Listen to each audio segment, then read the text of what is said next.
Would you ask Dr. Crowder to come back in, please?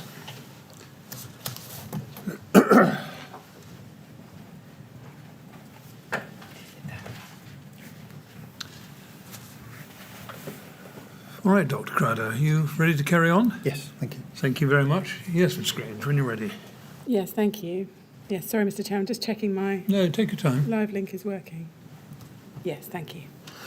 Yes, Dr. Crowder. So we were discussing the investigation of Real Fires project. If we can go to your third witness statement now, and so BRE 3047668, look at page 41 and go to paragraph 171. So you tell us in this paragraph, you say, below I set out the list that determines how fires are escalated for either full desk-based investigations or on-site investigations. And you explain that similar lists appear, and you've exhibited a number of the actual documents. Yes. But I'm going to use this list here. So on this, you've got the fire incident survey high priority list. The first priority is fatal fires for all non-domestic premises, multi-fatal fires in domestic premises, other domestic premises with specific issue of interest. The second category, non-fatal fires with injury or rescue for all non-domestic premises, domestic premises with specific issue of interest. Then third, fires involving difficulties for fire brigade intervention. 4, fires of relevance to building regulations and or ADB for whatever reason. 5, fires of national importance for whatever reason, and the list goes on. And then moving to the next page, you then, sorry, actually, if we can go back one page, the last bullet point says fires of specific scientific interest at point 8, and then we've got an example, and we then have a list over the page. Mm-hmm. And at 3, that includes cladding, yes? Yes. And there are a number of other subtopics in the fires of special scientific interest. And then below that, you set out fire incident survey low priority list. And we see, for example, at 9, buildings which fall under the remit of another government department, e.g. prisons, schools, hospitals. Although it's noted these buildings usually conform to ADB. Mm-hmm. 10, arson fires with no other interest. 11, derelict buildings, and then over the page. Buildings under construction, although noting that some buildings under construction can be partially occupied or may otherwise be relevant to CLG. 13, overseas fires. So that's in the low priority list. We'll come back to that. Mm-hmm. Fire brigade operational issues only, caravans, temporary buildings and transport. So that's what you say is a typical list, is that right? Yes, that's correct. Which didn't fundamentally change, did it, during the lifetime of this project? No, there were tweaks, but nothing more than that. And if we just go back to the first page, page 42, where you're setting out this list. Mm-hmm. I beg your pardon, page 41. So if we go back to page 41. Yeah, just help us with how it worked. You've got a high priority list. Are they all of equal high priority, or are they graded in accordance with this numerical order that we see here in terms of importance? They're not graded, and how do I put this? They indicate subject areas of interest, but there was inevitably an element of judgment as to the extent to which any of these categories were engaged by an incident, and then whether you escalated it or not to the relevant follow-up or site investigation. Yeah. But in practice, were fires falling in, say, category 1 there or category 2, fatal fires, non-fatal fires with injury or rescue, were they treated as, in practice, more of a high priority? No, you would treat fatal fires as more of a priority than non-fatal. So they were, there was a grading within the... There is, but it doesn't... Sorry, let me rephrase. As a matter of logic, for want of a better word, a fatal fire is of greater interest than a non-fatal fire. Even if an injury occurs, a fatality always takes primacy in terms of interest. But the fact that those are listed at numbers 1 and 2 is not intended to then follow through as a priority list on that page. I see. Yeah.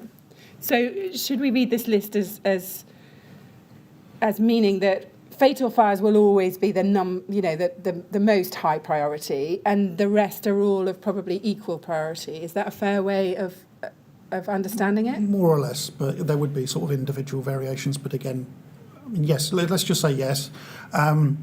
The extent to which it's important, or one of these is important in any one incident, would then be a matter of judgment. Yeah, and that would be left to the judgment of the BRE. Yes. In terms of whether they decided to escalate it to a further assessment. Yes, or with input from DCLG if a site attendance was deemed to be the course of action. Yeah.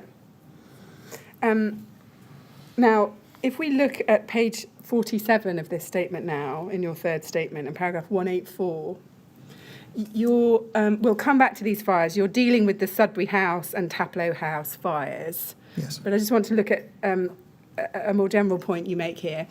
You say, rather than pursue these fires, I consider that there was a stronger case to pursue, and there would have been more benefit in pursuing better information concerning international fires, such as the various ACM fires that occurred around the world prior to the fire at Grenfell. However, the view of DCLG, as I understood it, was that international fires would not provide useful information, given the different regulatory environments in existence in different countries. And then you go on and explain that you only ever managed to attend one overseas fire as part of the investigation of Real Fires contract, and that was a fire in Dublin, in Ireland, in 2008. Is that correct? Yes, that's correct. And that was of direct relevance to a 3-year project involved with fire spread in car parks. Is that correct? Yes, correct. Now, leaving aside the fires at Sudbury and Taplo, which we'll come back to, can you just explain why you considered that there was a stronger case and more benefit in pursuing the various international ACM fires which occurred before the fire at Grenfell Tower? Because, no, I should clarify, I make the statement with the benefit of hindsight and what's been learnt about Grenfell and the ACM that was on it.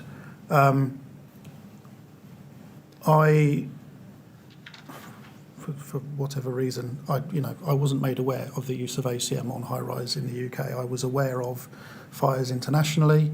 I was aware of, for instance, the fire at the address in Dubai in 2015, but equally, the rebuttal, if you like, in terms of attending that fire was, well, at the time, Dubai didn't have a fire safety code. So, anything could have been put onto this building in terms of that regulatory environment. And there was I'll call it a presumption, I'm not sure anyway, let's call it a presumption. There was a belief that these fires wouldn't occur in the UK because ACM wasn't being installed in the UK. I mean, that's obviously wrong, but that was the view at the time. But I would, I wish I'd known more about ACM pre-Grenfell, but, Grenfell was going to Grenfell was the first time I handled an ACM. Yeah. So. And when you say there was a belief that these fires wouldn't occur in the UK because ACM wasn't being installed in the UK, whose belief are you talking about there? I'd say it was an industry-wide belief. There were various articles floating around at the time, and I forget the sources, but I as part of the work, because we did summarise some of these international ACM fires, we looked at what the view was in the media in relation to these, and they were looked at as these, and I say were looked at, but by the media sources we were consulting, they presented these fires as being the outcome of a different regulatory regime that wasn't, right. wasn't a problem in the UK. And I would suggest, though I can't remember a specific conversation, but I imagine DCLG had the same view. So when you say they presented these fires as being the outcome of a different regulatory regime, that was the view formed within the BRE, was it, about the significance of these fires? Within my team, because I have been following the inquiry's evidence, but as far as myself and my team were concerned, we didn't know that ACM was being used in the UK. No, that wasn't my question. It was you said that these fires, i.e. the international fires, presented as being the outcome of a different regulatory regime. Yes. And I want to know who it was. Was it your team within the BRE that thought that those fires were explained by the fact it was simply a different regulatory regime? Yes, to a point in consultation with DCLG and having conversations around the issue. Yes, that was the conclusion that we reached. And what was the evidential basis for that conclusion?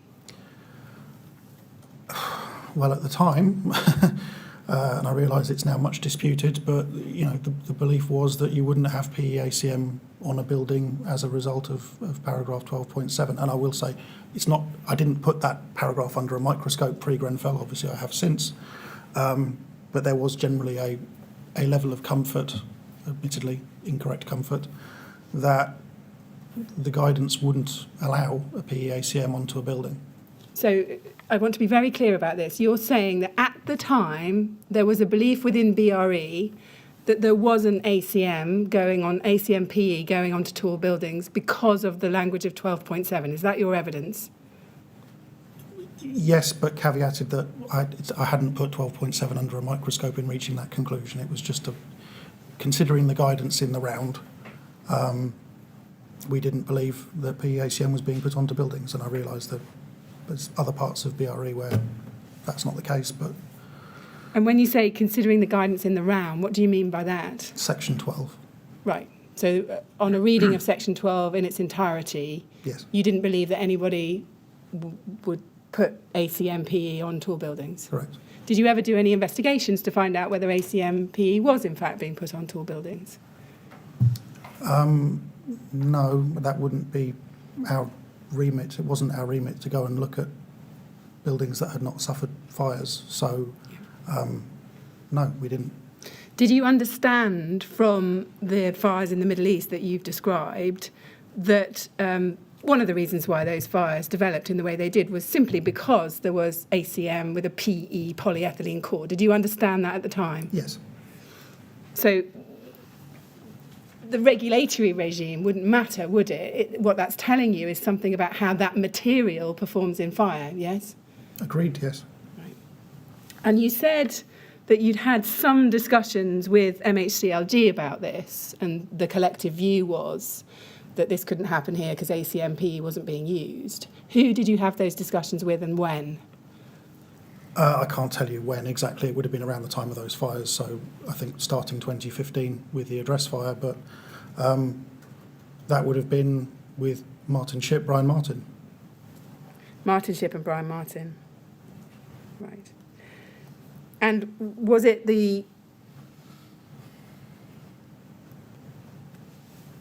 Brian Martin's position that those fires were explained by the fact there was a different regulatory regime there, different from ours here, and therefore there wasn't a problem here? I don't think it was put in those terms. It was more that there are no regulations there that would prevent this, but yes, it goes to the same outcome. Right. Now, you've talked about the address fire in 2015, but we know that, in fact, there were a lot of fires in the UAE before that time, and there were a spate of fires in 2012 and 2013. Now, were you aware of those fires at the time? Probably. They weren't, how do I put it? They weren't at the forefront of my consciousness, but I was probably aware of them. Yes, I think we might see one or two of them referred to later in some of the reports. But so you don't have a memory of becoming aware in 2012, 2013, that there'd been a spate of fires. In fact, there were 5 fires between January 2012 and April 2013. You don't remember being aware of those fires? Not within Dubai. Apologies, I shouldn't be asking questions. There was a fire in France, which I recall Yes. involved ACM, which we were keen to get more information on, but none was forthcoming. Was that the fire at Roubaix, the Mermots Tower, in May 2012? That sounds correct, yes. And what attempts did you make to actually get hold of any information pertaining to that? A inquiry was made via the European there's a forensic science network that's very European focused. ENFSI, European Network of Forensic Science Institutes. And an inquiry was made via ENFSI, I believe, to try and obtain information, but there was no willingness to share any information. Right. And you say in your statement, although you've just caveated that it's with the benefit of hindsight, that you thought there was a stronger case for looking into some of these international fires, perhaps over and above some of the domestic fires. Did you ever say that to anybody at the department and say, do you know what, we actually ought to be looking more closely at some of these international fires, they're interesting and they're potentially relevant? Did you ever say that to them? Probably not in specific relation to those. As I say, that's a benefit of hindsight that I've looked at those fires again. And did you ever say that in relation to the later fires in the Middle East in, say, 2015, 2016, the Address fire, the Torch? Did you ever say it at that stage? I'm pretty confident we did. Sorry, I can't recall a specific conversation. I'm pretty confident we did. And again, it was deemed that this was a thing, you know, these were events that were occurring as a result of a complete lack of regulation over there, yeah. And that therefore we didn't need to worry about it in the UK. Did you ever actually make either an informal or a formal proposal to the department to look more closely at some of these international cladding fires? No, not a proposal. It was nothing more than conversations.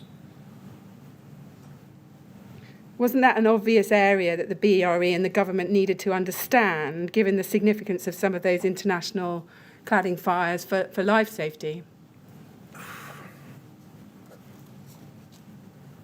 Were it not for the presumption that this wouldn't occur in the UK, I would tend to agree, but that was the overriding view at the time, was that... Sorry, to clarify, you're looking puzzled. There's the point about understanding PEACM, and there is the separate point as to whether or not PEACM is making it into the UK. And I'm now going to speak hypothetically, but if there are construction techniques that do not and will not ever appear in the UK, I can't see a circumstance where DCLG would allow us to go and investigate. Taking another example that features a bit in my statement, but Scandinavia, for example, has a great history in terms of timber frame buildings, and there have been timber frame building issues as detailed in my statement. But the view is that their regime for addressing those, the fire safety of those buildings is so different that we weren't going to be going. And having had a serious challenge just getting to Ireland for that one fire, you know what the answer is going to be, I suppose. So, did the fact that you had to, it sounds like you had to battle to get across to Ireland to see that fire, did that put you off trying to explore other international fires? Yes. Yeah.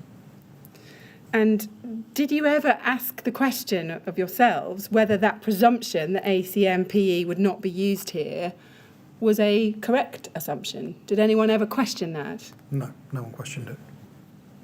Did anyone ever carry out any kind of steps, even informal, to find out whether or not it was right that ACMPE wasn't being used in the UK?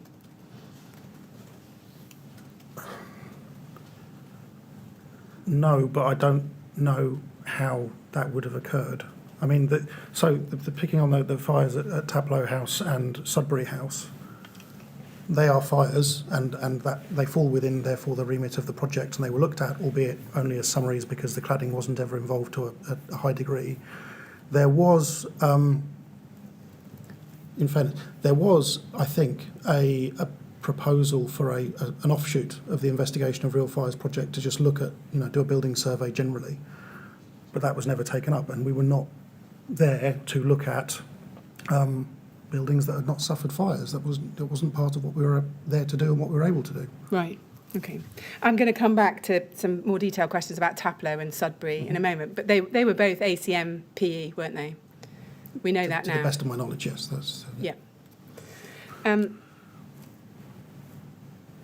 Now, just some questions about the budget which was allocated to the department for this investigation of real fires project. If we turn first to Ciara Holland's witness statement at BRE 3043829, page 14. And at paragraph 42, she says this: the contract and therefore the budget allowed for a maximum of 8 site visits a year, and then she calls those Category 1 incidents. A minimum of 14 Category 2 incidents, 32 required in the 2012 to 2015 contract, and a minimum of 200 Category 3 incidents a year. On the basis of this breakdown, it's clear that site investigations were to be limited to incidents meeting certain priorities.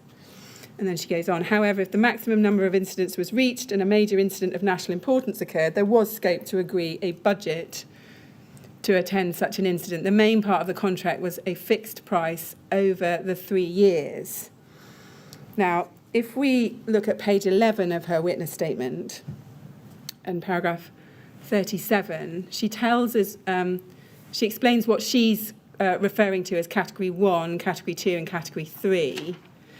So Category 1 were fires of special interest which had a site investigation. So she's told us there was a maximum of 8 of those a year. And then Category 2 are what's called follow-up investigations. Is that the same as like the desk-based Yes. assessment that Martin Shipp referred to? Yes. And she told us that there was a minimum of about 14 of those per year, and then a minimum of 200 media summaries. That's the first level you go to. Is that right, as Category 3? That sounds correct. Yes. Yeah. Do you agree with what she's written there? Yes. Yeah.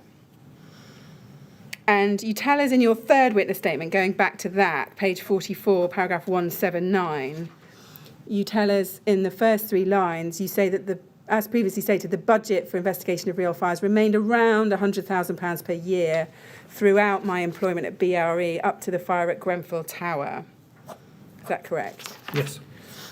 And you go on over the page at page 45 to set out the figures, breaking them down into different time periods, into budget per item. Do you see that? Yes. Now, did the budget for this project increase following the Grenfell Tower fire? Can you tell us? It did, because the project, I don't think the fire investigation element budget increased, but it was used as the contract to conduct the large-scale cladding tests post-Grenfell. I should point out I didn't have much involvement in it post-Grenfell because I was at the building doing the on-site investigation. Now, I just want to go back to the objectives of the project that we looked at earlier. If we go to BRE 50951 at page 4, bring that back up. We looked at those objectives. Can you explain it in a little more detail? How the summaries from media reports, the more detailed desk-based assessments when they happened, and the 8 or so site visits a year, how were they brought together to enable the BRE to, let's look first of all at bullet 3, how did that information help you provide DCLG with unbiased, so third bullet point, and independent evidence information to enable DCLG to take a proactive approach in ensuring policies and guidance remain proportionate to the risk and continue to be fit for purpose? How was all that information brought together to meet those objectives? So at the end of each period, whether that was a quarter or a full year, or indeed a final research report, a member of the team would go back through there was summaries, and there was a table, a high-level table at the start of each report, and look and tot up effectively the trends as to what kinds of issues were cropping up on multiple instances, and therefore what appeared to be a common issue that warranted specific identification in the report. So is it as simple as that, as looking for patterns, i.e. multiple instances of the same thing happening before you would identify a common issue that required further investigation?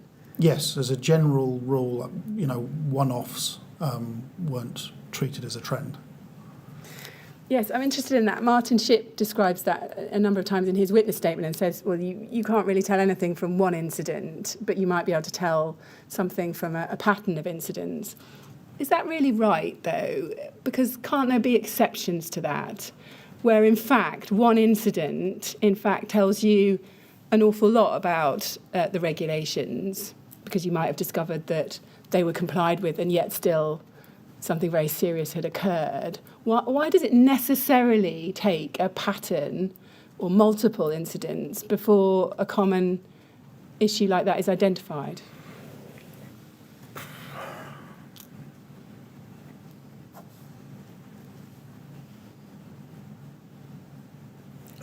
Yeah, I mean, the simple answer is my previous response. But, I mean, if for a fire of special interest, for instance, we might end up with the level of detailed understanding about an incident to take a broader view based on one incident. But, you know, regarding summaries in particular, I really don't see how you would ever glean the volume of information needed to draw a firm conclusion unless you start seeing a pattern across numerous incidents. Yes. But do you think with hindsight that perhaps that thinking was a little too conservative, and that actually you should have sometimes been interested in incidents in their own right if they were telling you that there was a problem with the regulations, i.e. something serious has occurred and yet the regulations have been complied with?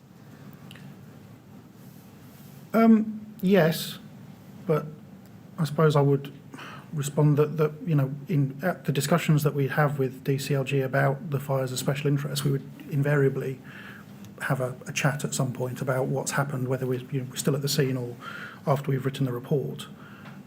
That would be the forum when we feed back individual comments. But I take your point, it didn't necessarily, I think it may have done on the odd occasion, but it didn't necessarily feed into then the end of year report because it wasn't a trend across the year. Right, yeah. I mean, looking at bullet 5 of this list, you had to monitor the effectiveness of Part B of the building regulations and the guidance in ADB in achieving fire safety. Again, can you explain how that essentially numerical exercise you were doing of totting up and looking at patterns would actually help you monitor the effectiveness of the building regulations?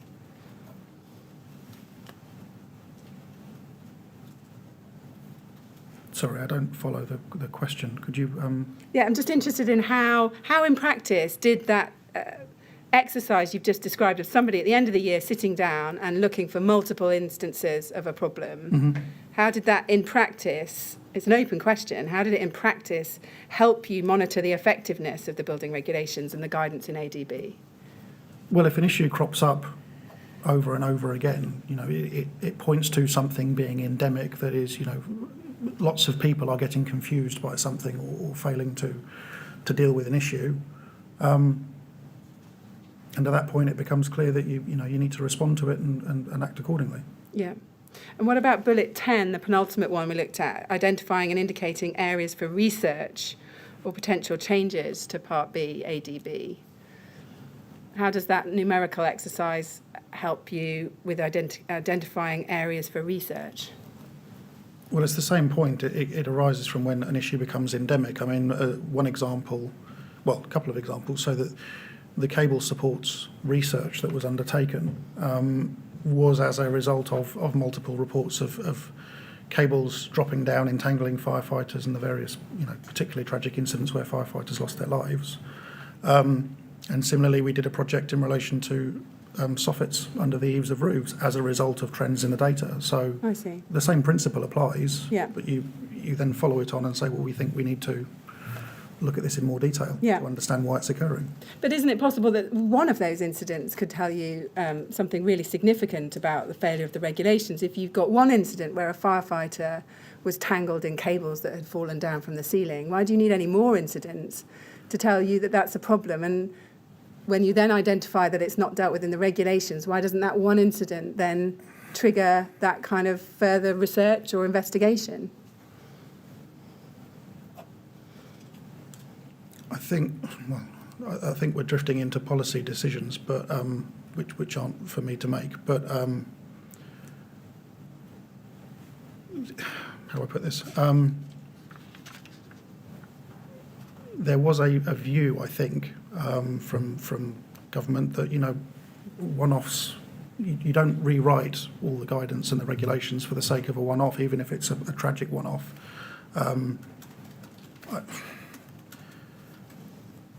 I mean, cable fixings were, as an example, they were looked at and certainly being discussed before then. So they were being discussed as a result of the Atherstone-on-Stour fire in 2007, and there was a sort of a question and an ongoing discussion, and then the Shirley Towers fire sort of further confirmed the significance of this and the need to get it resolved.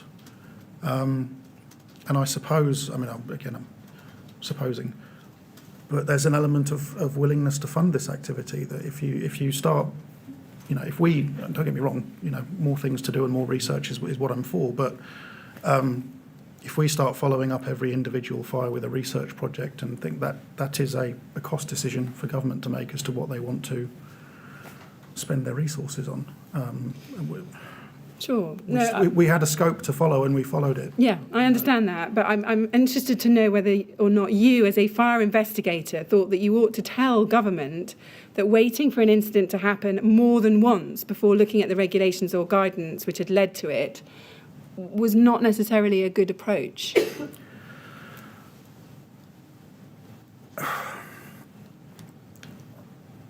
I think I had that conversation with Brian Martin at one point, but When did you have that conversation with Brian Martin?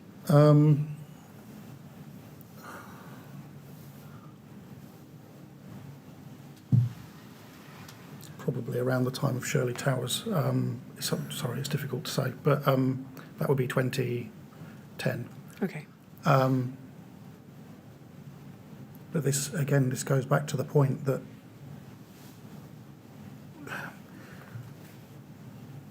there's this unwillingness from government to allow these things to continue, that we're boxed into this is what we do, and we're not to go outside of that scope, and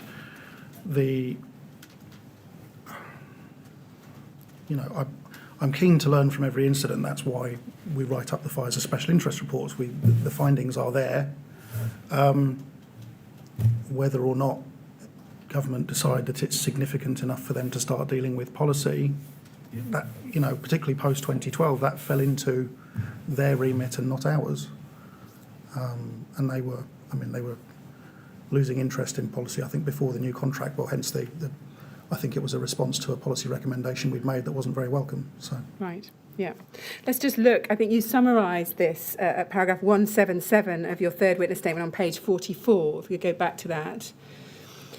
You say, picking it up in the second line, second sentence, the reality is that no single summary would ever be capable of meeting all the objectives for the project. The point is that each summary is a data point, which, when combined with all the other data points gathered in a given period, can be used to identify trends which address the objectives for the project. So I think that is consistent with what you've just been describing, yes? Yes, insofar as it relates to summaries, but clearly there was a more detailed report, be it a follow-up report or a fire of special interest, in relation to the fires that we deemed to be significant. Yeah. And who was it that was responsible for spotting the trends or the potential problems from those data points within the BRE? Was that you or Ciara Holland? Or the team collectively. The team. So Yeah. Trying to remember now, I think there would usually be someone nominated to do a trawl through the report and see what sorts of numbers they could tally up in relation to various subject areas that fire's concerned. And then we'd have a meeting, usually as a team and with Martin Shipp as well, and just discuss what we think, what our views are around the various trends that we've identified. And then, get them in the report. Okay. Now let's just, I just want to ask you now about some of the overall findings in these reports. If we can go to BRE 50936, which I just want to use as an example to show you some particular wording. We can see from page 1, bottom right, that this is an investigation of real fires report dated the 27th of March 2007. Yes, you see that right at the very bottom, yes. Right-hand corner, prepared for Anthony Bird. And on page 2, we can see this report was prepared by Martin Shipp. If we go over the page.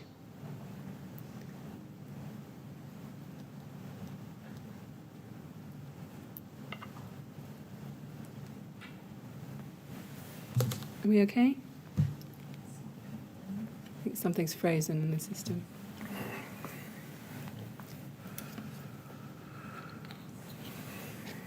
Here we go. So we can see it's prepared for Anthony Bird, prepared by Martin Shipp, and it's approved on behalf of the BRE by Dr. Corinne Williams in March 2007. And I want to look at page 15 within the conclusions section, which is section 3. And under that heading, conclusions, at the bottom of that page, we can see this wording. It says this: the findings from this period have reaffirmed the overall effectiveness of the building regulations and ADB in providing for the safety of life in the event of fire, and most of the significant issues that have been identified during this study fall outside the scope of these regulations. Do you see that? Yes. Can you just help us, those last words where it says, and most of the significant issues that have been identified during this study fall outside the scope of the regulations? What's meant by that? I would think it relates to matters covered by other regulatory instruments, things like COSH, DESIR, that kind of. Yeah. So we can see the general conclusion. The findings have reaffirmed the overall effectiveness of the building regulations and ADB. Now, are you aware that in each and every final report for each of the BRE's investigation of real fire projects for the government between 2001 and 2015, and there are many of those reports, exactly the same conclusion using exactly the same wording was reached? Are you aware of that? Probably. Whether I'd have looked at all of the reports before I started at BRE, I don't know, but certainly from when I started, I would imagine I would have, not this report, but certainly after this report, the next annual report, I was seeing them before they went out and being involved as part of the team. Yeah. So long before there was this change in October 2012, which prevented the BRE from making any policy recommendations, for year after year after year, the report was producing the same conclusion with the same wording, yes? Yes. Now, did the BRE, did you consider that statement to be accurate and true on each and every occasion that it was made?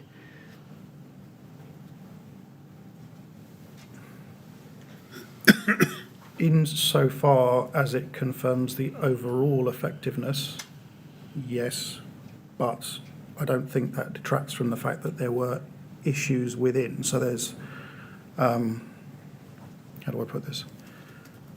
The overall regime in terms of how it set out the regulations, the functional requirements, the approved documents, the way that we divide things into B1 and B1 to B5, that is what I would take this paragraph as referring to. It's saying we don't see a need for a total rewrite of building regulations and ADB.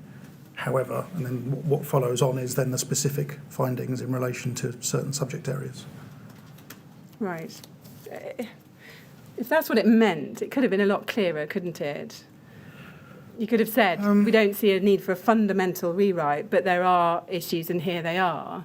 The way it says, reaffirm the overall effectiveness of the building regulations and ADB in providing for the safety of life in the event of fire. It's pretty broad, all-encompassing language, isn't it? Yeah, I understand the point. Do you think it's right that, in fact, over that 14-year period, the findings from these investigations covering hundreds and hundreds and hundreds of fires actually reaffirm the overall effectiveness of the building regulations and approved document B in providing for life safety? Do you think that's likely to be correct? Again, in the same way that I answered the previous question, in that it doesn't indicate a fundamental problem and a fundamental need to go back to the drawing board. But this was followed up with then specific recommendations. Right. Was this wording included at a request or suggestion from the department? Do you know? I don't know. Was it simply a cut and paste job in each report from a template report?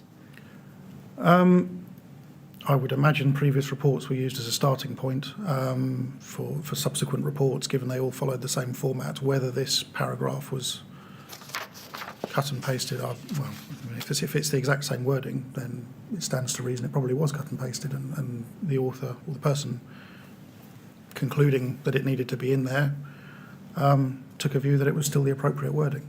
I see. Let's turn now to the fires which took place at Sudbury House in Wandsworth in August 2010 and the Taplo House fire at Swiss Cottage in January 2012. Now, you've dealt with these fires in some detail in your third witness statement to the inquiry, and we'll come on to your comments about the reporting of these fires by the BRE. But for now, let's just look at what the reports were in relation to these fires. If we turn first to BRE 50945, this is the Investigation of Real Fires report for the July 2010 to July 2011 period, and it's dated the 27th of July 2011. And on page 2, we can see that you're a contributing author, if we go over to that.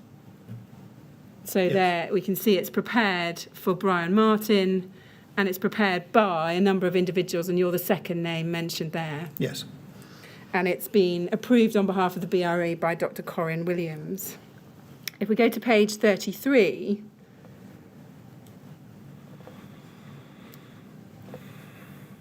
paragraph 5.1.3 reads this: block of flats, London, 1st of August 2010, Sudbury House, Wandsworth High Street, London. A fire occurred in the 5th floor of a 24-storey block of flats around 11 o'clock.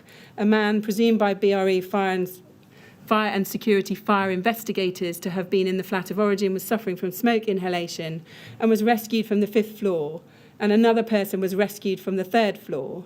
The cause of the fire was under investigation. Do you see that? Yes. And can we note, while we're looking at that there are 2 rescues, one from the 5th floor, one from the 3rd floor, that's recorded in this summary, yes? Yes. Now, that's how this fire was reported by the BRE to government in this report, yes? Yes. The BRE did not undertake an on-site investigation of this fire, did it? No.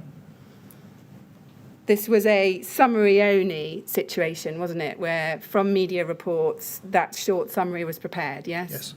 So it didn't go to a site investigation and it didn't go to a desk-based investigation? Correct. No further information was asked for? No.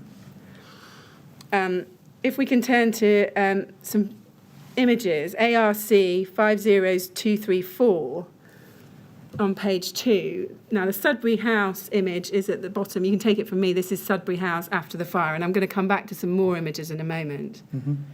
Do you see that? Yes. So we can see there's been a fire in a compartment of origin, and can we agree that it looks like the cladding has caught fire and there's been vertical fire spread on that column? Yes, limited vertical fire spread, but yes. Well, why do you say limited vertical fire spread? Because the height of the extent of the vertical fire spread, given you've got 2 compartments involved, it's not much greater than the length of the flames that would be emitting from these compartments when the fires were fully alight. Right. But it's clearly gone beyond the compartment of origin, hasn't it? Yes. By some distance. Yes. And I think we established earlier, you're now aware, is this right, that the cladding used at Sudbury House was replaced after the Grenfell Tower fire in 2018 because this cladding was ACM with an unmodified polyethylene core, yes? Yes. You know that now? I know that now, yes. You didn't know that at the time? No. Now, just looking at the Taplo report, and then I'll ask you some more questions about both of these. If we could turn to BRE 50947, this is the Investigation of Real Fires report for July 2011 to July 2012. It's dated the 26th of July 2012 at the bottom of that page. And again, looking at page 2, we can see that you're one of the authors.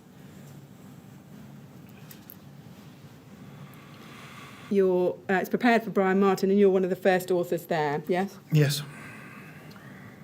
And if we go to page 53 of that report, and we look at the final paragraph, 5.1.64, it says this: block of flats, London, 16th January 2012, Swiss Cottage, London. The fire started at about 2200 on the 17th floor of a 22-storey block of flats. 130 people were evacuated to a nearby community centre. The 17th floor was partially gutted. but firefighters confirmed the fire to that floor and brought the fire under control over 3 hours. The fire was caused by a candle setting fire to papers, prompting a warning by a London Fire Brigade spokesperson on storing large amounts of papers, magazines and books in dwellings. Now that's the Taplo House fire, is that correct? I believe so. And again, the BRE did not undertake an on-site investigation of this fire, did it? Correct. It didn't carry out any kind of desktop investigation of this fire, did it? No, it did not. It was a summary-only report. Yes. And again, can we take it that you're now aware that the cladding system at Taplo consisted of Rainabond 55 PE, backed by mineral fibre insulation? Yes, I am now aware of that. Yeah. And if we go back to the photos we were looking at, ARC 50234, this is the Taplo house fire. Do you see that there? Yes. And so you can see the fire from the compartment of origin, and on the column there's been involvement of the cladding panels on the column. Is that correct? Yes. And we can see both upward and downward fire spread, can't we, on that column? Yes. But all we saw in the two reports was a very basic factual description of the fire, yes? Yes, I don't think the people writing the summaries had access to these photos, so No, that stands to reason. that may be the case. Now, if we turn back to the BRE's report, the July 2011 report, BRE 500945 at page 10, we can see that the first sub-bullet point, that the objective of the investigation of real fires project had been amended. So it says at the top of that page, the specific objectives of this project are to monitor and provide timely feedback to CLG from fire incidents on the following issues.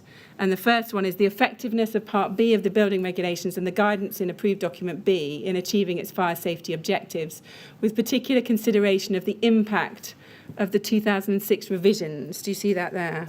Yes. Now, no comments were made in these reports about the compliance or otherwise of the Sudbury House or Taplo House cladding systems with the guidance contained in ADB, were there? No, well, there wasn't the level of information available to make any kind of assessment as to their compliance or otherwise. No indication was given as to whether the cladding products had been classified for reaction to fire using the national or European classifications, and whether the cladding panels were class 0 or a Euro class or otherwise, yes? Correct, though again, no such information was available. No indication was given as to whether the core of these panels was a material of limited combustibility either. Agreed. And in summary, that's because none of those matters were investigated. That's right, isn't it? Yes, that's correct. There was no attempt to identify the composition of the panels at Sudbury House or Taplo House. There wasn't, but that was because none of the triggers for escalation of the investigation had been incurred by either of these fires. Yes, now let's look what you say about that in your third witness statement, page 41, paragraph 170. If we read that paragraph, you say both Sudbury House and Taplo House were fires that involved a single flat. Professor Bisbee has found photographs that indicate some limited burning of the cladding around the flats, but it is ultimately the case that no neighbouring flats were involved in these fires. So that's the first reason you give. The fires, you say, were contained to a single flat, no neighbouring flats were involved. And then you say, aside from smoke inhalation during the Sudbury House fire, there were no serious injuries in either fire. Do you see that? Yes. And you go on at paragraph 172 on page 43, picking up at the end of that first line, you say, picking it up at the comma, in the absence of the hindsight afforded by Grenfell Tower fire, there would have been no reason for anyone to follow up or attend these fires. I disagree with Professor Bisbee's view that these two fires significantly involve cladding. That the fires were treated as summaries was therefore the appropriate course of action. And you say, I note Professor Bisbee had not heard of these fires prior to the Grenfell Tower fire. Now, you're saying, is this right, that neither of these fires were deserving of a desk-based assessment or on-site investigation because they didn't fall into the high priority areas that we've looked at earlier in your evidence? Is that correct? Correct. So you're saying, is this right, that there would have been no grounds on which the BRE could have requested a site visit or a more thorough assessment? Is that right? Correct. Based on the information available at the time, that's correct. And essentially, are you saying that because it happened to be the case, fortunately, on both occasions, that no one was killed or seriously injured? Is that a fair summary? And that there wasn't significant external fire spread. Now, let's look back at page 41 of your third statement.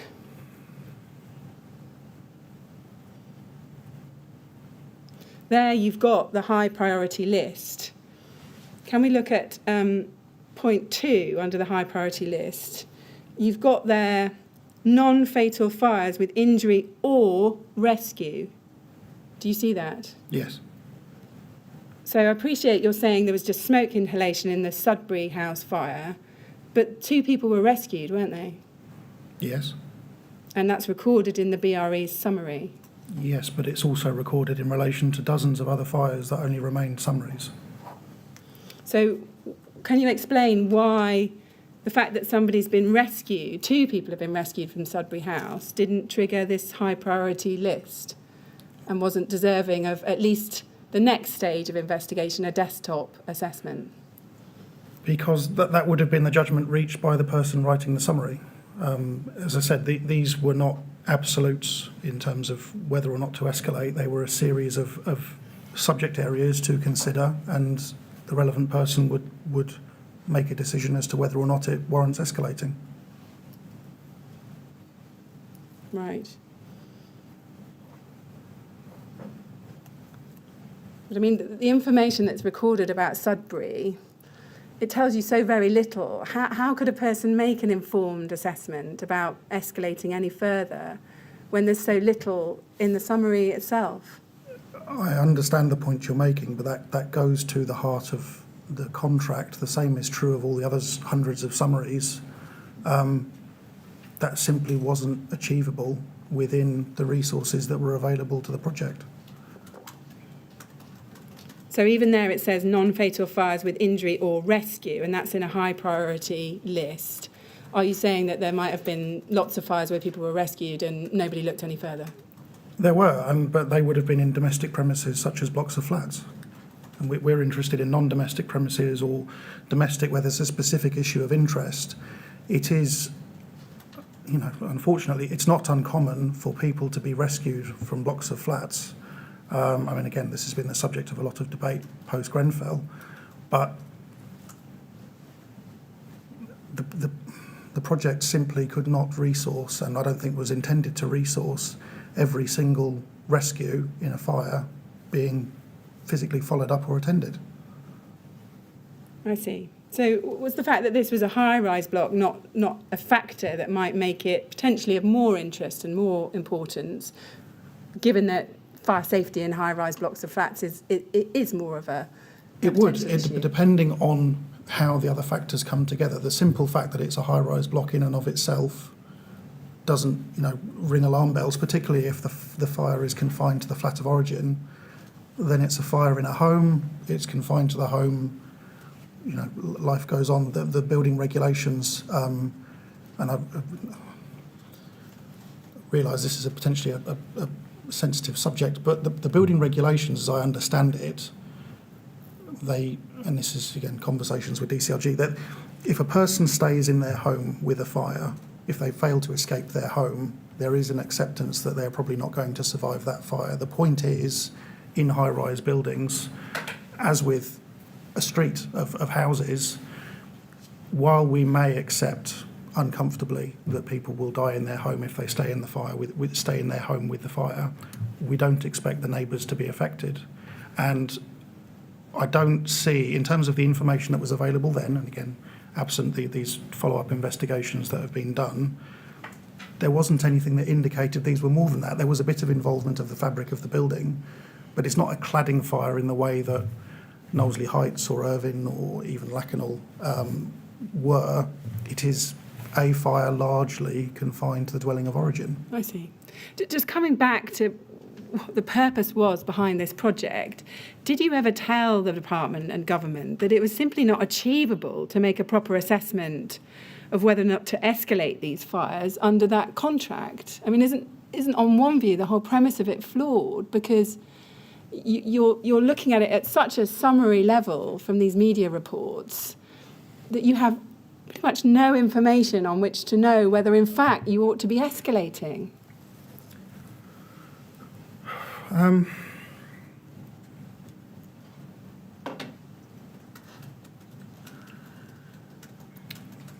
Maybe. I mean, you mentioned that. It occurs to me that these two fires do fall within the period when the quality of information in news outlets was declining and we were having to switch our focus over to RSS feeds from fire and rescue services. Yeah. But that was a dynamic situation that we were, trying our best to make up for the shortfall in quality of information in certain outlets by redirecting our focus to others. But would it be really that difficult to get a post-fire photograph of one of these buildings to make just even a cursory assessment of the extent of fire damage? How do I put this? Yes is the short answer. I mean, getting fire services, various of them will assist, others less so, but they're not generally, they expect formal involvement or no involvement at all. This sort of, let's just check in and see if we can get a photo of each fire. I don't think that's a realistic proposition that we could have followed up. And, at this time, we didn't have the wealth of social media that we do now, that, every incident comes with 20, 30 photographs on the internet from people with their camera phones that are just taking photos and posting that. This time preceded that. Okay. Well, I'm going to come to some more photographs from the Sudbury House fire that were posted contemporaneously at the time in a moment. But just help us with this. Did you ever consider that it might be dangerous to continue with this project, reaffirming the overall effectiveness of the building regulation and ADB, without mentioning to government that the constraints of the contract and the budget were such that, in fact, proper assessments couldn't be made? Was that a conversation you ever had with government? In a roundabout way. I mean, I was, again, we're talking about the period where budgets were being cut, and there were requests made for us to cut our budgets further than the figures that are already set out in my witness statement. And, there came a point, we were trying to do our best with what we had, because the alternative wasn't going to be more money. It was going to be, well, let's just cancel the contract. So, but there did equally come a point where I dug my heels in. I got a phone call from one of the finance people at DCRG saying we want to cut, I think it was another 20% off your rates. And I think, in fairness, unprofessionally, I think I laughed at him down the phone, said, you've cut us to the bone, you're not getting any more out of us. Yeah. We did the best we could with what we had. Yeah. I mean, help us. Priority number 4 on the screen is fires of relevance to the building regulations and or ADB. To what extent was this process going to help you identify fires that were relevant to building regulations or ADB when you were constrained in the way you've just described? I mean, we still would identify. I mean, every fire of special interest and follow-up fire that exists within the appendices of the various end-of-year reports and final reports, that starts its life as a summary. That starts with someone from the team finding a news article and escalating it from that point. So to that extent, the system could work. It may not work on every occasion, and as I said, we're limited by the resource that was available at the time, but in plenty of instances it did work. The incidents were escalated, and we worked out what the issues were that were behind them. Yeah. If we look at on page 44 of your third statement, staying with this statement at paragraph 176, going back to the Sudbury House fire, you say this: Professor Bisbee has found a YouTube video of Sudbury House fire posted on the 10th of August 2010, although no longer available to view, some 9 days after the incident. had the fire been the subject of a detailed investigation, then I'm reasonably confident that this video would have been found and reviewed. However, in circumstances where it was only to be the subject of a summary, I expect the work to summarise the fire would have been completed before this video was posted. So is it right that you're telling us that had this fire been the subject of a more detailed desk-based assessment, you're reasonably confident the video would have been found? However, because the video was posted 9 days after the fire, the summary report would have already been completed, and Yes, so correct. that information wouldn't have been taken into account. Correct. Was there ever any checks that would go on to check whether further information had become available about a particular fire incident, or once the summary was written, was that just put to bed? More or less. There were, so as part of the peer review and approval process towards the end of each report, Corinne Williams in particular would apart from checking spelling and grammar, she'd check that there is a logical argument, proposition in relation to each fire that's been summarised. So if it was fundamentally difficult to understand what was going on based on the text contained, then that would be flagged, and there would be additional attempts made to try and understand what was going on. Right, but only if it was flagged that it was unclear or confused. Yes, If it looked like a perfectly coherent description of the fire, that was it, is that right? It would Yes, be correct. finished, no further investigations. Now, you can take it from me that this YouTube video is still available online as at today. You can take it from Okay. me. Well, I did try the link and Okay. it wouldn't work for me. It's dated, in fact, the 1st of August 2010, not the 10th of August 2010. There's a typo in Professor Bisbee's report. Does that affect your view as to whether this video ought to have been reviewed when the work was completed?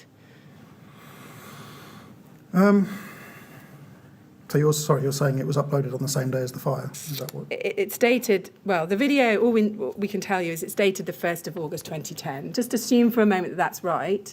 Should that video have been taken into account as part of this analysis? Yes, I'd like to think it would have been, because I would have expected, so,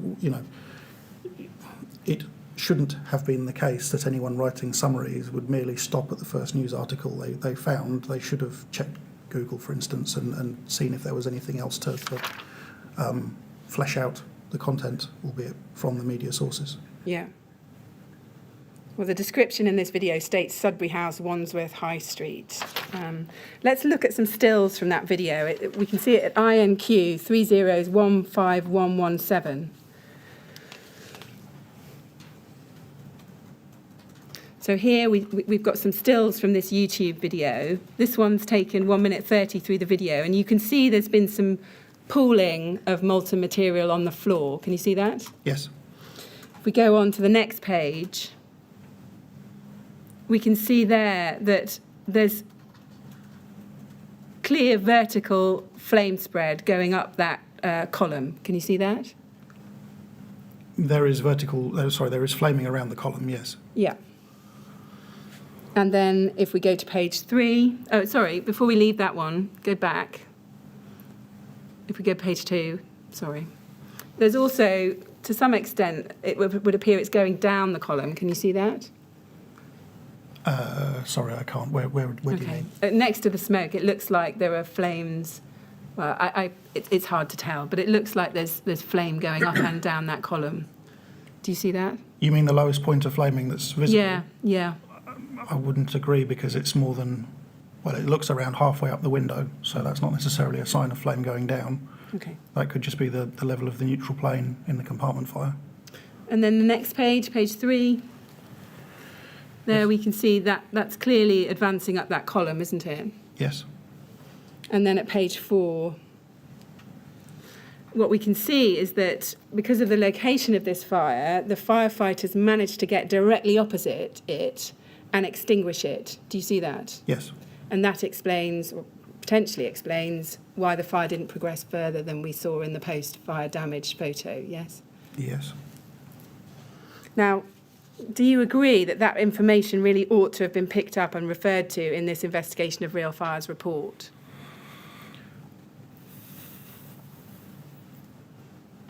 I agree that the video ought to have been found. what the investigator would have made of it pre-Grenfell, I don't know, because ultimately the fire is extinguished and the extent of fire spread is not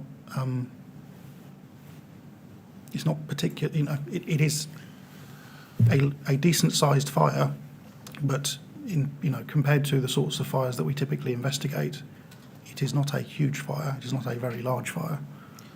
Could we just go back to the previous photograph, please? Page 3. Yeah. Does that look to you like a cladding fire? Yes, that does. And would that be relevant for the ministry to be aware of? Probably, yes. Yeah, thank you. Do you accept that with hindsight now, certainly with hindsight, the reality is that the BRE did not conduct its initial investigation into this fire thoroughly enough to identify the fact that these fires had serious implications for the building regulations and the associated guidance? I would respond that it conducted its investigation in accordance with the parameters set out and the information available. With hindsight, yes, more should have been discovered, but that is with the benefit of hindsight. Yeah.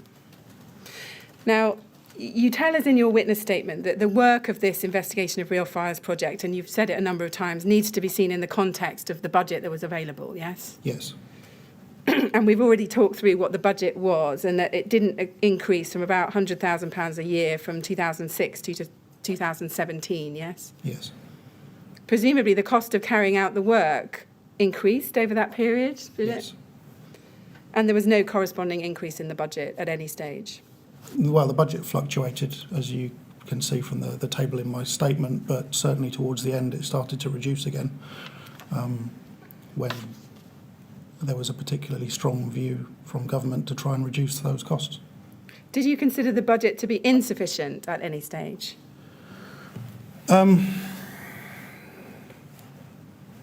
I certainly questioned it. I was umming and ahhing, and again when I got a phone call from, I think it was Andrew Newton, who is a financial person at DCLG, who, in fairness to him, sheepishly asked about cutting another 20%. That for me was, they crossed a line, and I fed that back accordingly. This project was flawed in a number of respects, wasn't it? Do you accept that? Yes. With a larger budget, what would you have done? How would you have improved the project? The first thing I would have done, although I say this I was about to say I say this with the benefit of hindsight, but we had discussions pre-Grenfell about this. The first thing I would have done is try and bring the project into the 21st century. The project, as you've seen, it was based in Word documents and paragraphs of text being written and then tabulated, and it was all a fairly manual, laborious process. And something I had been keen to do, not just with this project, but equally with BRE's archive and other things, was to try and digitise and to put things into an electronic format that makes them searchable, that makes it a lot easier to improve, the identification of trends, makes that whole process a lot more transparent. But that, the resource wasn't there to set that up, and BRE wasn't inclined to digitise its own archive, which is something I thought was very important. But I did ask questions about that, but it didn't happen. Yes. Did you ever raise concerns? I know you said you raised them internally within the BRE about the budget, but did you ever raise those concerns with the department directly about the available budget for this project?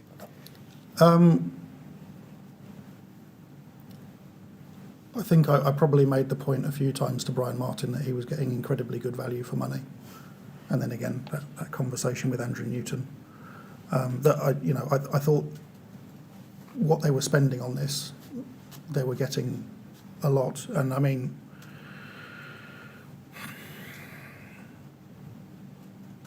the budget should have been more. Had it been more, then more could have been achieved.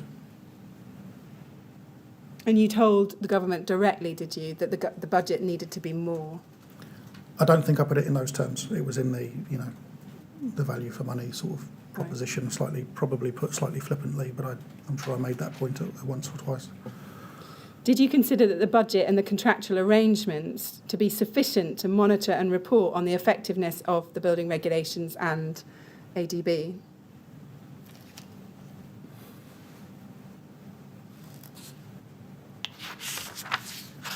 At the time, yes, but I didn't have anything to benchmark that against. It was, again, and I don't pretend that it was an ideal situation, but it was what it was, and we did the best that we could to meet those objectives.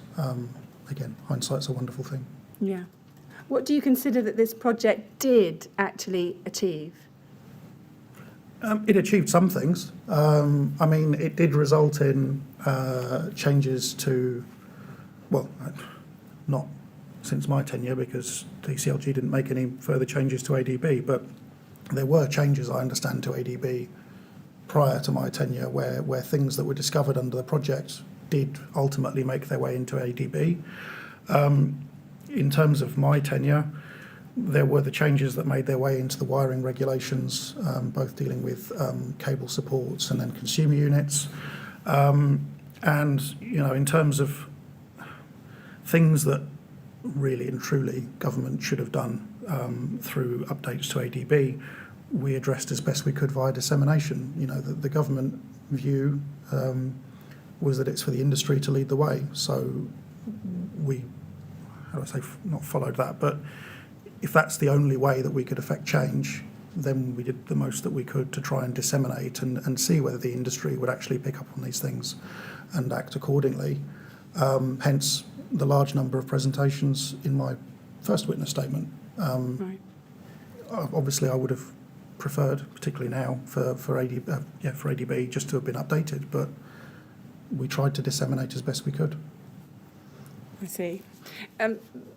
Before we move on to another subtopic, and we'll take a break at that point, can we turn to HOM 401090? This is the final research report for 2010 to 2012.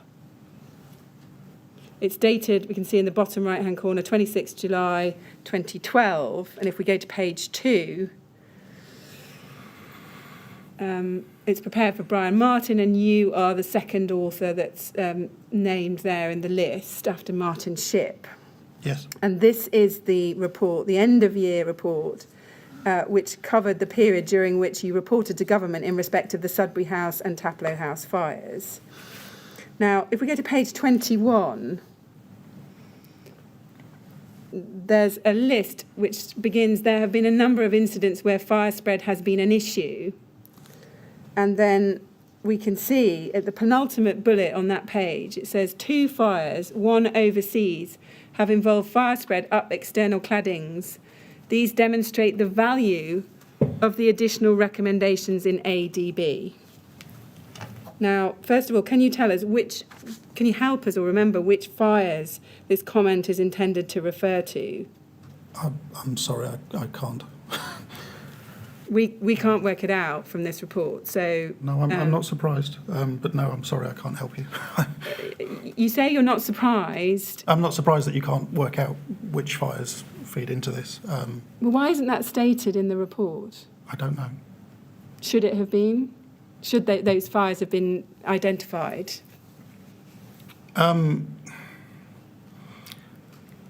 It wasn't, well, generally... Individual fires wouldn't generally be identified within these trends, whether they should have been. I mean,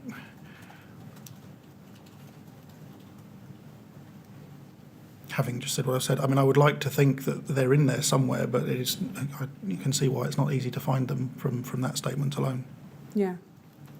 Can I just clarify that you said this was an end-of-year report? Isn't this a final research report? Sorry, that may be right. It may well be a final research report.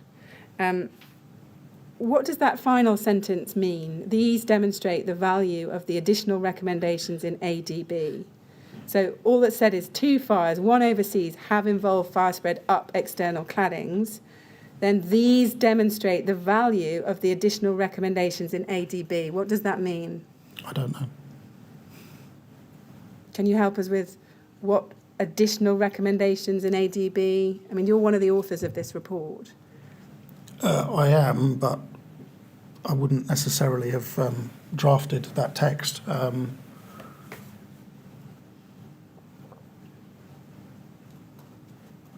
sorry, I don't know. You can't help us with that. No. Mr. Chairman, I think that might be a good moment for our break. Because, All right. I'm almost finished this big topic, but I'm going to look at some more recent reports next. Right, well then, it's a good time to have a break. Dr. Crowder, we'll stop there. We'll resume, please, at 3:30. And again, please don't discuss your evidence with anyone while they're away from the room. Thank you very much.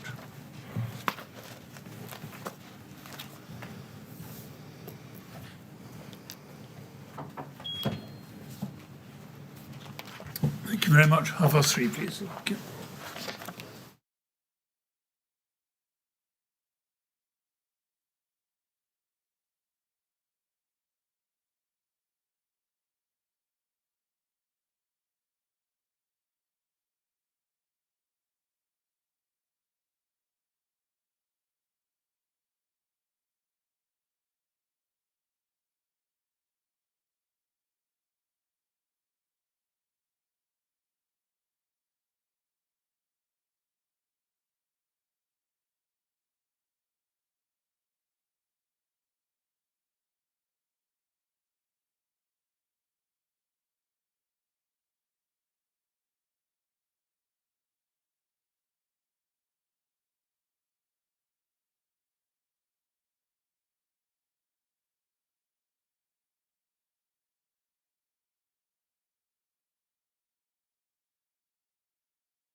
Would you ask Dr. Crowder to come back in, please?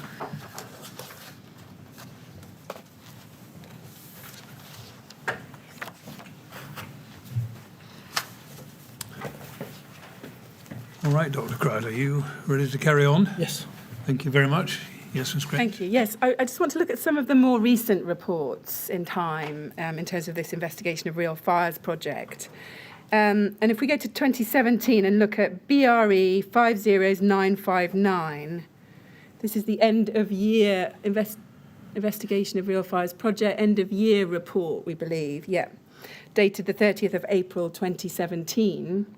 It's prepared for Brian Martin, and on page 2 we can see you're a contributing author of this report prepared by, and you're the second name, yes? Yes. Now, if we go down to page 118 and section 10, headed conclusions, we can see in the first paragraph that it reads as follows. It says, overall, the findings from this period have reaffirmed the overall effectiveness of the building regulations and ADB in providing for the safety of life in the event of fire. And then it says this, all of the significant issues that have been identified during this study relate to innovative construction products and techniques which have not yet been considered in relation to the regulations or ADB. Do you have that? Yes. So the first part of that was exactly the same as the wording that we saw before, which was repeated again and again. But the second part of it is different in that it's saying that there are some significant issues which relate to innovative construction products and techniques which have not yet been considered. Now, isn't that conclusion, as you can see it written there now, internally inconsistent? And on the one hand, you're saying overall the findings have reaffirmed the overall effectiveness, but then in the second part, you're saying, but actually, there are some significant issues that have not yet been identified to do with innovative construction products and techniques, which haven't been considered in relation to the regs and ADB. Do you see the problem? I do. My response is, as earlier, that the first sentence is not indicating that everything is perfect, or not intending to indicate that everything is perfect. It's an overall statement regarding the manner in which the framework of building regulations and approved documents is set out. And then, following that statement, you move into then the specific areas of concern where further work is needed. Right. And you've explained that that's how you understood the first part, or what it was to mean. Are you confident that that's how government understood it, that Brian Martin, when he got this report, would have understood it as meaning essentially you don't have to rewrite the Building Act 1984? I think so, because he knew that we had concerns about innovative construction products and technique. He knew that there were things that we were interested in, that we would like to do more work on, that needed, we needed to ensure that the detailed guidance was still fit for purpose. And if I may pick out an example, so photovoltaic panels was, I think, a specific topic. It may even be within this report. But, sorry, can you say that more slowly? Sorry. Photovoltaic panels, PV panels, solar panels, were a specific concern, particularly where, so there are two types of solar panel. There are those that are integrated into the roof and become the roof covering and the waterproof protection itself. And there are then standoff systems where you have the original roof, it may be, or it may just, some buildings are designed in this way with a waterproof layer at one level and then a framework and the solar panels above. One of the concerns we had, and I think it related to a fire, may have been reported in this period, was about how the presence of solar panels over the roof changed the way that a fire can develop over the roof, because historically we've assumed the roof is the topmost surface of the building. Okay, I understand. And it was about how that changed the dynamics and therefore propensity for spread. Okay. I understand that's an example you're giving. But going back to those beginning words, are you saying that the words, the overall effectiveness, didn't apply at all to the content of the building regulations and ADB? And what just applied to their, the concepts of them? Sorry, I think I follow what you're asking. Again, in the round, so not just the concept, but the sort of the broad direction of the guidance and the way that the functional requirements are set out was appropriate, or there was no evidence to say it was fundamentally inappropriate. But we still then go on to make detailed recommendations as to areas of interest, things that require further exploration and work. One does not exclude the other. Right. So what exactly was being referred to as effective? What was it that was said to be effective about the building regulations and ADB? Well, it remains the case that, in spite of a large number of fires, in the tens of thousands of fires, those that result in, the worst outcomes, fatalities, ultimately, are relatively small in number. If you look back at the history of fire statistics in the UK, comparing, even the 1990s compared to where we are today, not to mention the 70s, there has been an overall improvement in terms of fire deaths. Fires still occur. Yes, sorry, I'm going to stop you there, but the department could have worked that out for itself, couldn't it? It would have had statistics on deaths in fire, and it would have been able to see whether deaths in fire were increasing, decreasing, whatever. It's coming to the BRE for specific advice on whether the building regulations and ADB are fit for purpose. So just to help me with this, what were you saying was effective? Again, the overall direction of the guidance. Just returning to your point, the fire statistics provide no granularity as to whether, particularly where there's been an improving trend in fire deaths, there's no way of identifying whether that's as a result of building regulations, as a result of furniture and furnishings regulations, provisions for smoke detectors under domestic smoke alarm requirements, the fire safety order. None of that is apparent from the national fire statistics. So having a piece of work that looks specifically at building regulations is, I would contend, of value. It's not something that simply flows from the national fire statistics. Right, I see. And this was the valuable piece of work, was it, this project? Well, we can debate its value, but that's what it was trying to do. I see.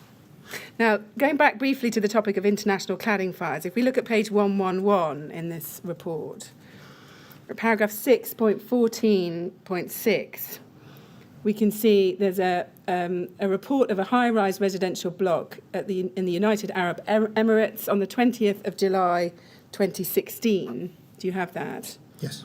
And it says the Salafa Tower, Dubai, UAE, fire and rescue services were called to the fire in a 75-storey tower of luxury apartments at around 14:48 local time. It's understood that the fire started on the 35th floor, then spread to the balcony and the facade in both downward and upward directions and damaged 2/3 of the building with debris falling from the balconies.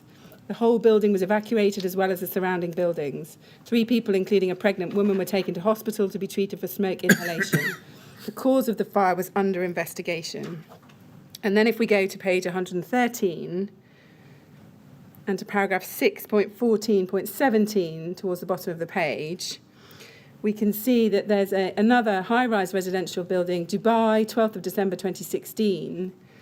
And it says that Dubai's Palm Jumeirah in Dubai, fire and rescue services called to the fire in a residential high-rise building, understood that the fire started in one of the penthouses of the 17-storey building and spread down to the ground floor and up to the roof via the flammable curtain walling facade in one of the towers of the building. The whole of the cladding system of the tower was involved in the fire and collapsed as a result. Several flats in the top floors were severely damaged by the fire. Many people evacuated. There were no injuries reported. Now, was it your understanding at the time of these reports that these fires involved ACM products with a polyethylene combustible core? I don't know. Those summaries weren't written by me, so I don't know whether they had ACM in them or not. I see. Can you help us to who would have written those summaries? Sorry, could we go back to page 2 and I'll try and figure out which person it's most likely to have been? Yeah, page 2. You mean page 2 of the report? Page 2 of the report, yes. The Yeah. one with the list of authors. Yeah.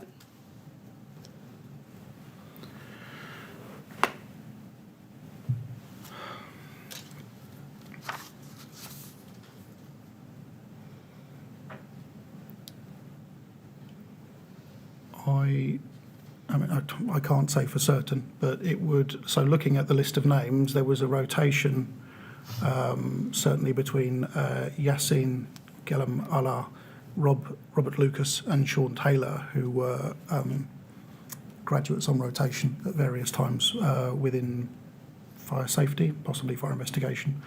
The work was divided between people. I don't know which individual ultimately drafted those summaries. Okay. Can you help us? So we've seen two reports in this report here about UAE fires, and we've got downward fire spread as well as upward fire spread. Were you having discussions with the department in 2016 about these ACM cladding fires? Do you remember discussions taking place? No, certainly not detailed discussions. Do you recall any discussions whatsoever with people from the department about these ACM cladding fires in 2016? Well, again, I do have a recollection of discussions around ACM fires and the point being made that it's a different regulatory regime. I forget when the Dubai Fire and Life Safety Code came into force. I think it was probably around the time of these fires, but the buildings would have built beforehand, so they wouldn't have been captured. And you told us earlier that you were aware that these Dubai fires involved ACM with a PE core, yes? I was certainly aware that there were Dubai fires with ACM, yes. Right. Can you help us as to why that's not reported here, that we don't find? I'm afraid not.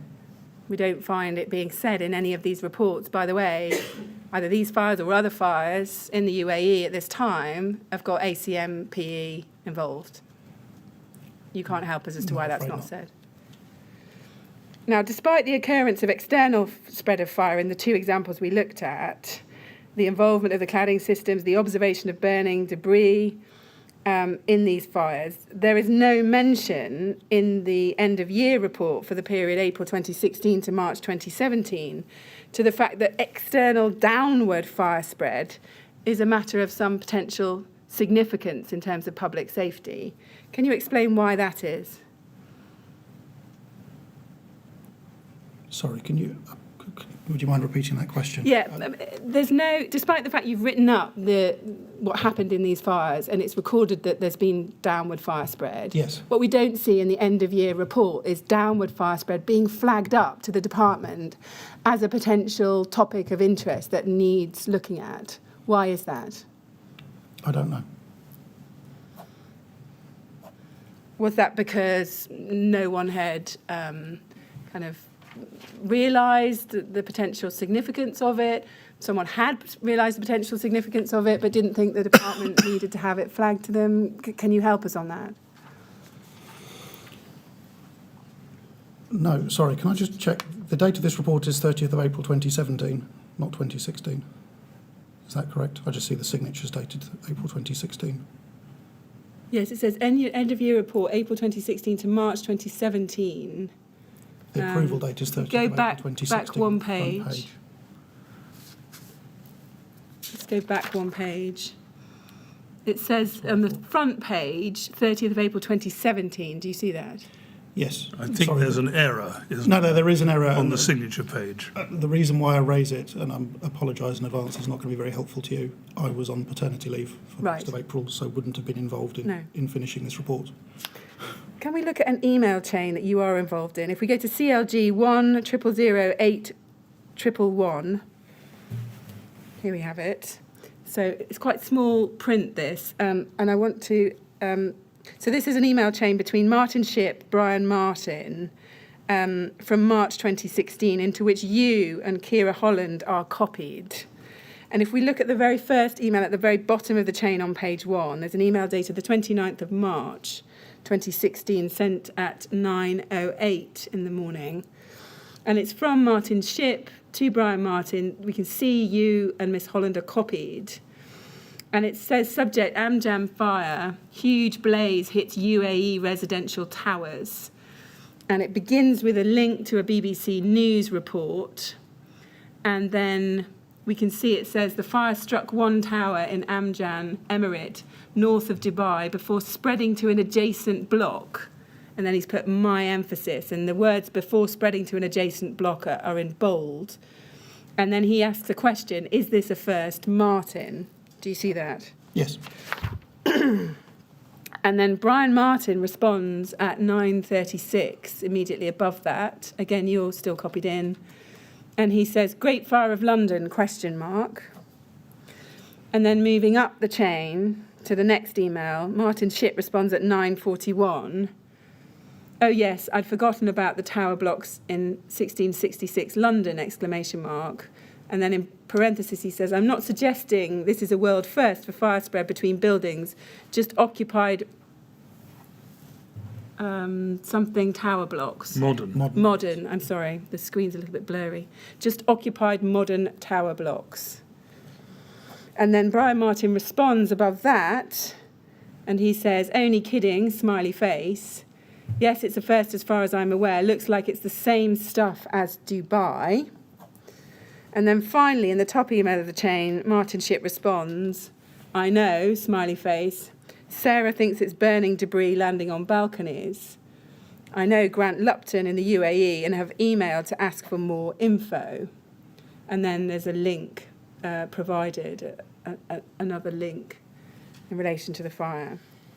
Now, did you understand Brian Martin saying, looks like it's the same stuff as Dubai, to be a reference to Acmpe? I probably would have done, yes. Do you remember discussing this fire with Martin Shipp, Sarah Colwell or Brian Martin any further? No, I would probably have left the others to get on with it. I mean, I was copied into everything on the project by this time. So I would have, it would have been copied from my information, but I wouldn't necessarily have followed up with the team. Do you remember discussing any other similar fires at the time? Not specifically, but it's probable that we did. Can you explain? You just said I would have let the others get on with it. Why would you let the others get on with it in terms of discussing this kind of fire? Because I had a range of different projects and duties on the go, and I was content that the team by that point was doing what they needed to do, and that they knew, if there'd been a question directed at me in the email, then I certainly would have responded. I wouldn't have ignored that. But they appear to be on top of it. There's an inquiry that's been made to a contact in the area that we know. So, I mean, I don't know whether there's a follow-up email to this as to whether information is ultimately furnished, but to me, this email chain looks like things are being addressed as they should be. Right. Who is Grant Lupton? Can you help us? He's now retired. He was, and apologies, I'm probably going to get this wrong, but he was a fire chief in the UAE. He had previously been in New Zealand. He's a director of the Institution of Fire Engineers, and would have been someone that Martin Shipp was regularly in contact with, as Martin was also a director of the institution. Right. And how long did he have that contact with him in the UAE for? Do you know? Was that for many years or just around this time? Grant moved around quite a lot during his career, but I could probably find out, but I couldn't tell you off the top of my head how long he was in the UAE. Did the BRE have any other contacts in the UAE which they used to find out information about other fires? You told us earlier that you would have liked to have investigated the UAE fires and would have done so, but for the presumption that ACMPE was not in use here. Did you raise that during the course of discussions such as this? Not at this point. I mean, as I said earlier, it becomes clear that that's simply not going to happen, and the costs associated with a trip to UAE would have been out of the question, I would have thought, under the project. Right. Well, I can see visiting the UAE may be one thing, but you could have found out more short of visiting the UAE. Yes, agreed. I mean, I don't know where this link points to, but had it provided sufficient information to populate a follow-up summary, then I would like to think that would have been done. Right. But if it was only sufficient to furnish a summary, then that's what it is. Right. Can you help us as to why both Martin Shipp and Brian Martin seem to be making light of this topic in these emails, using smiley faces, for example? I don't think they're making light of the fire. They're making light of the reference to the Great Fire of London. I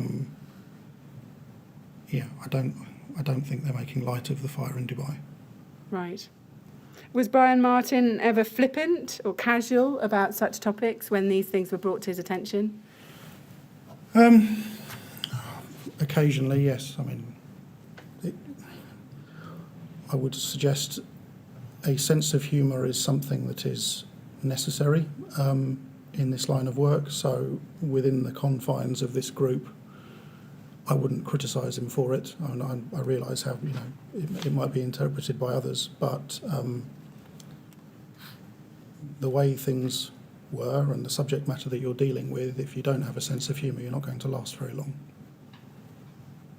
Well, that's your kind of analysis as to what you might need to stay in the job. Mine was a factual question about whether or not he was ever flippant or casual about fire safety matters when they were raised with him. And I think you started your answer by saying occasionally yes. Is that right? Yes, but not dismissing the matter. It would be, there'd be something associated with it to try and lighten the mood. But he would deal with the matter, and he has responded to it in this instance. Right. Can we look at your second witness statement at this point? If we go to that BRE 3043716, page 23, and I want to look at paragraph 79. Now, you're asked a question at B at the top of that page in bold. What consideration, if any, did you give to the fact that there were no explicit provisions within Part B, ADB, at that time to address or to aim to prevent downward fire spread? Yes? Yes. And you'll recall diagram 40, when it requires class 0, it doesn't require anything for burning droplets. Do you remember? Agreed. And Yeah. I would add that the same is true for the European classification, because the subclass called Yeah. up is no restriction on burning droplets. Yeah. Now, in response to that question, what consideration, if any, did you give to the fact that there were no explicit provisions within Part B, ADB at the time to address or aim to prevent downward fire spread? What you've done is provide 7 examples of fires where downward fire spread did occur and was reported to the department, yes? Yes. Now, I don't think we need to go through all of those, but in summary, those are all fires which occurred in the UK, yes? Yes. And they date in over the range from December 2007 to August 2016. Yes. Is that correct? If we Well, I go believe over the so, page, we see it going right through to 2016. Yes. And if we go down to paragraph 81, you say this. You say the chief consideration during my time at the BRE was that burning droplets were appearing, on average, less than once a year within the Investigation of Real Fires project as an issue that led to significant fire spread. However, with the exception of Wellesley Road above, all of the incidents featured at least one other causative factor in terms of significant fire spread. Had these other causative factors not been present, then it's unlikely there would have been extensive fire spread in spite of the creation of burning droplets by some materials. Once these incidents are removed, there is only a single incident I can recall investigating during my career where burning droplets in and of themselves, without contribution from any other factors, led to substantial fire spread.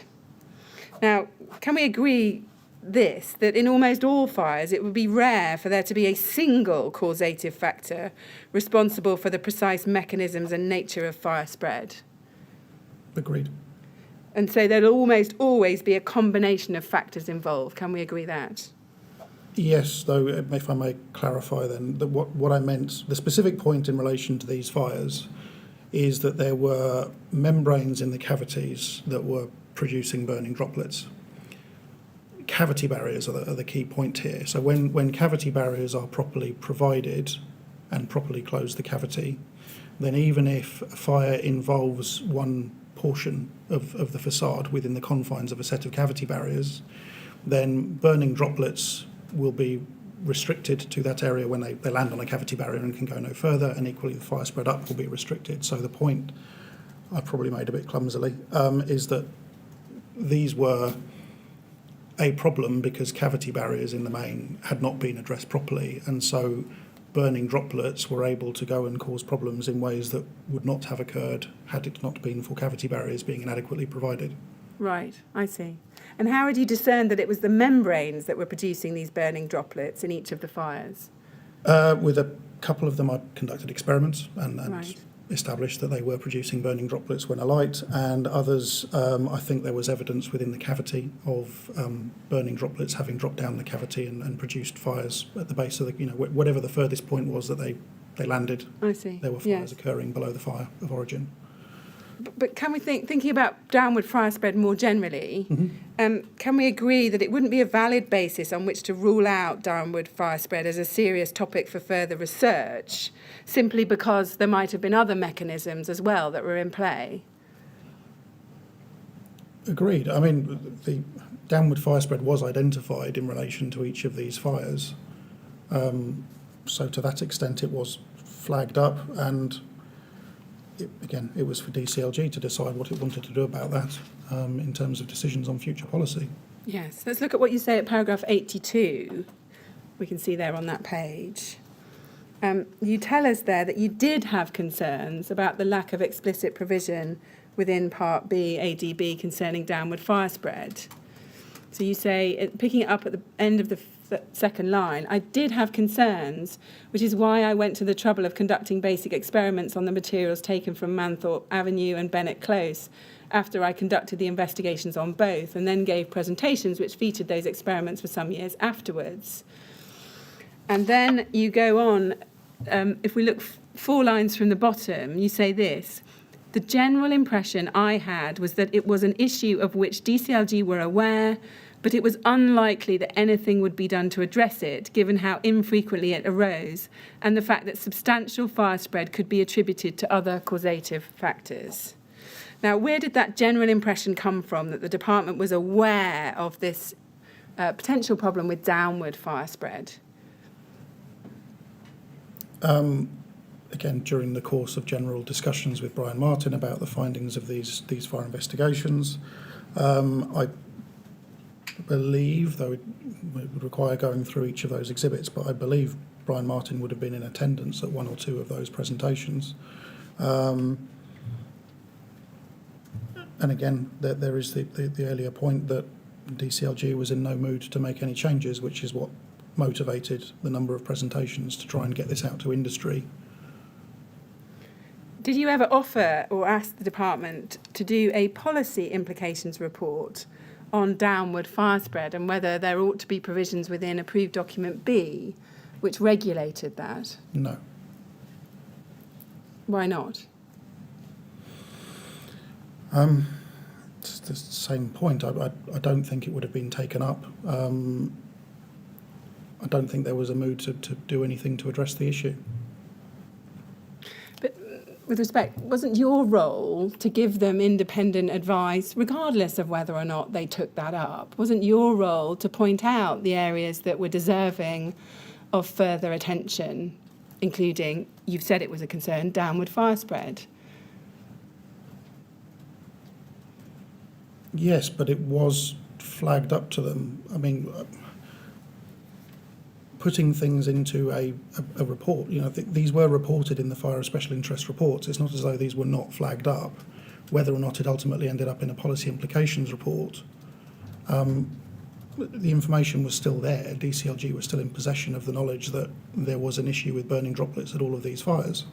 But what we don't see anywhere is you saying there have been a number of incidents involving downward fire spread. You need to have a close look at whether or not approved document B ought to be amended to contain some guidance around this subject. We don't find that anywhere, do we, in any of the reports? No, we don't. But then I return to my earlier point that was being mitigated where cavity barriers were properly installed. I know that there's a point here that these are not cladding. This is not the external cladding that's producing burning droplets. This issue only arose in relation to membranes within cavities. But there is this, I had a concern. I did some experiments. I came to the conclusion in terms of the cavity barrier, the effect of cavity barriers on the issue. Nonetheless, it was flagged to DCLG within the various reports for all these incidents. And again, I don't think there was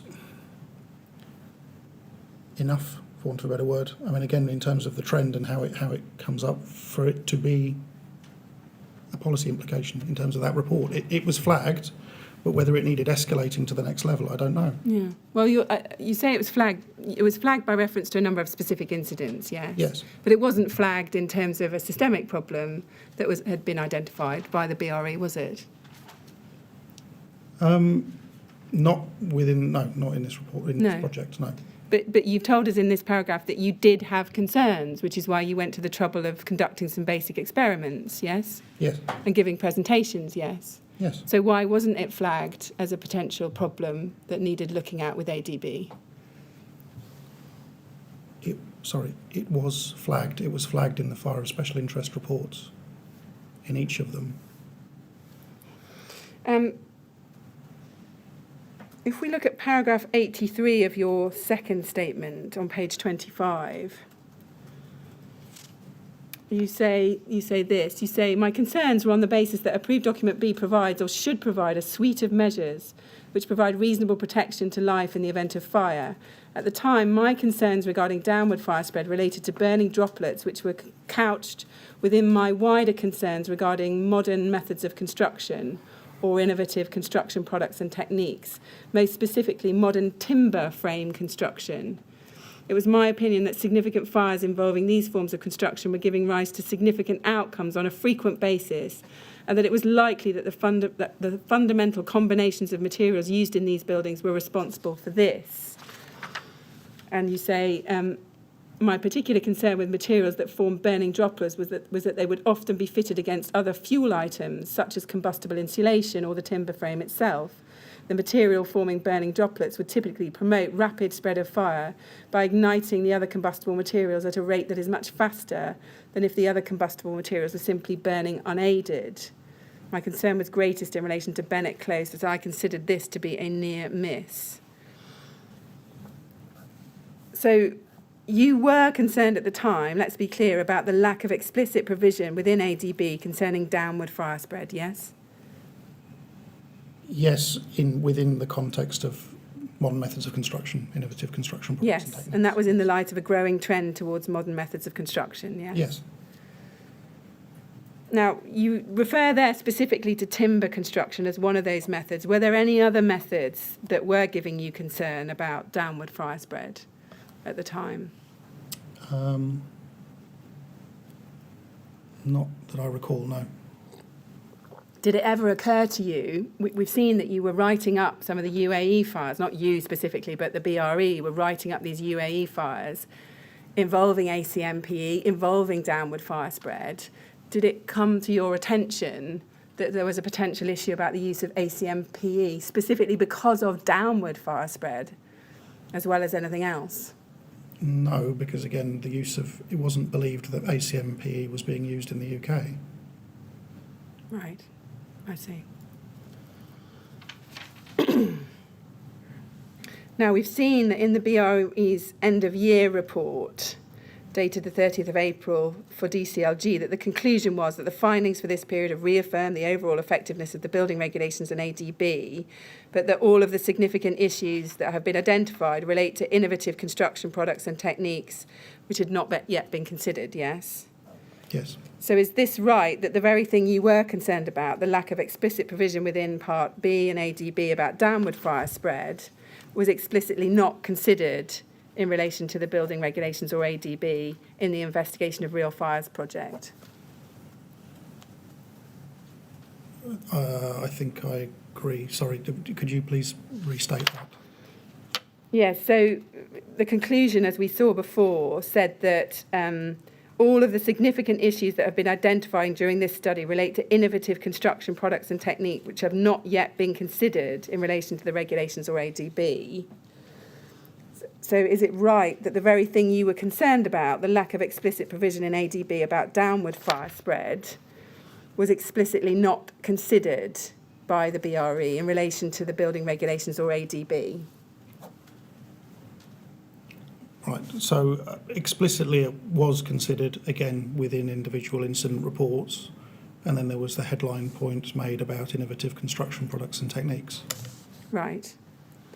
but despite your concerns, you did not take the initiative to seek to raise the matter as a systemic problem in itself in these investigation of real fires reports, yes? Do you mean putting this into the conclusion section of the report? Is that what you're getting at? Yes. Right. No, it wasn't, because within any one of the project reports, there wouldn't have been a trend relating to it. I mean, these are incidents that span 10 years, so ultimately the end of year reports at this time were specifically flagging innovative construction products and techniques. It was a growing issue, and things were, how do I put this? In terms of the project responding to it, things were moving in the direction that they needed to, albeit, there's always more that can be done, but with the resources we have, it is what it is. But when you say, sorry, I pause there. When you say in relation to it, things were moving in the right direction, what are you referring to there? I mean that we were trying to flag up this point about innovative construction products and techniques. We wanted it to become more of an issue, that there was, not just in relation to burning droplets, there were various new technologies on the marketplace that warranted a closer look. There'd been a scoping study done, I think it might have been 10 years previously, about innovative construction products and techniques, but it hadn't ever really been followed up. And so while these were occurring over an extended period of time, there were still attempts being made to try and say, we were trying to nudge DCLG in the right direction to say, this needs to be looked at, we need to, but candidly, I don't know when there would have ever been the inclination or the resource to respond, but we were trying to get it into the report. I see. Why don't we see something just like paragraph 83 of your witness statement in one of these reports, saying we have concerns that ADB should provide a suite of measures, and in relation to downward fire spread and burning droplets, in relation to these innovative construction products, we've got some problems. And you say at the end, my concern was greatest in relation to Bennett Close, as I considered this to be a near miss. Why wasn't that said in these reports, i.e. clear and candid advice being given to government about the concerns that you had? Well, Bennett Close was flagged as a near miss in the report. I think it was pretty clearly stated that it was only by luck that the incident commander chose to evacuate the whole building, that we didn't end up with people... So, for context, Bennett Close was a timber frame block where cavity fire spread was extensive, and what happened was there was a central staircase, and that happened to be the first thing to collapse, and in very short order during the fire. That was a big deal, because had people not been evacuated by the incident commander, they would have been left stranded in flats with a central staircase that had collapsed. And that was flagged when the incident occurred in the report. But the mindset you said people had at the time was if there was one incident, it wouldn't be looked at. It was only if there was a trend or a pattern. Why weren't you identifying that trend and pattern that you've set out so clearly at paragraph 83 in these reports to government? Because the trend didn't exist within any one report. But again, there was a more general overarching statement made about the need to start looking at these technologies. It wasn't, burning droplets is one issue, which is obviously of significant interest to the inquiry, I accept that. But there were a number of issues that were all coming together that we wanted to look at more closely. I'm sure that's right. But you just said the trend wasn't identified in any one of these reports. Isn't that utterly flawed? Surely you had to be looking at trends, not just in one single reporting period, but across the whole period of this project. Otherwise, quite important trends could be missed if you're just confining it to one report at a time, surely. Yes, I take that on board. And I think, to a limited extent it was, but this wasn't captured in it. Okay. But instead, what we see at the end of the report is the findings from this period have reaffirmed the overall effectiveness of the building regulations and ADB. Now, I know what you say about that wording, but can you see how stating that isn't signalling to the department that you have a serious problem in terms of ADB and downward fire spread? It's a problem, but it's not. Sorry, I don't want to diminish this, but it is not a fundamental problem with ADB. It is one facet of a very large, complex suite of measures dealing with fire safety. I see. And again, it was identified, but putting it front and centre as though it's the single most important thing within the approved document, I don't think is fair, because there were lots of other issues that were all being looked at simultaneously.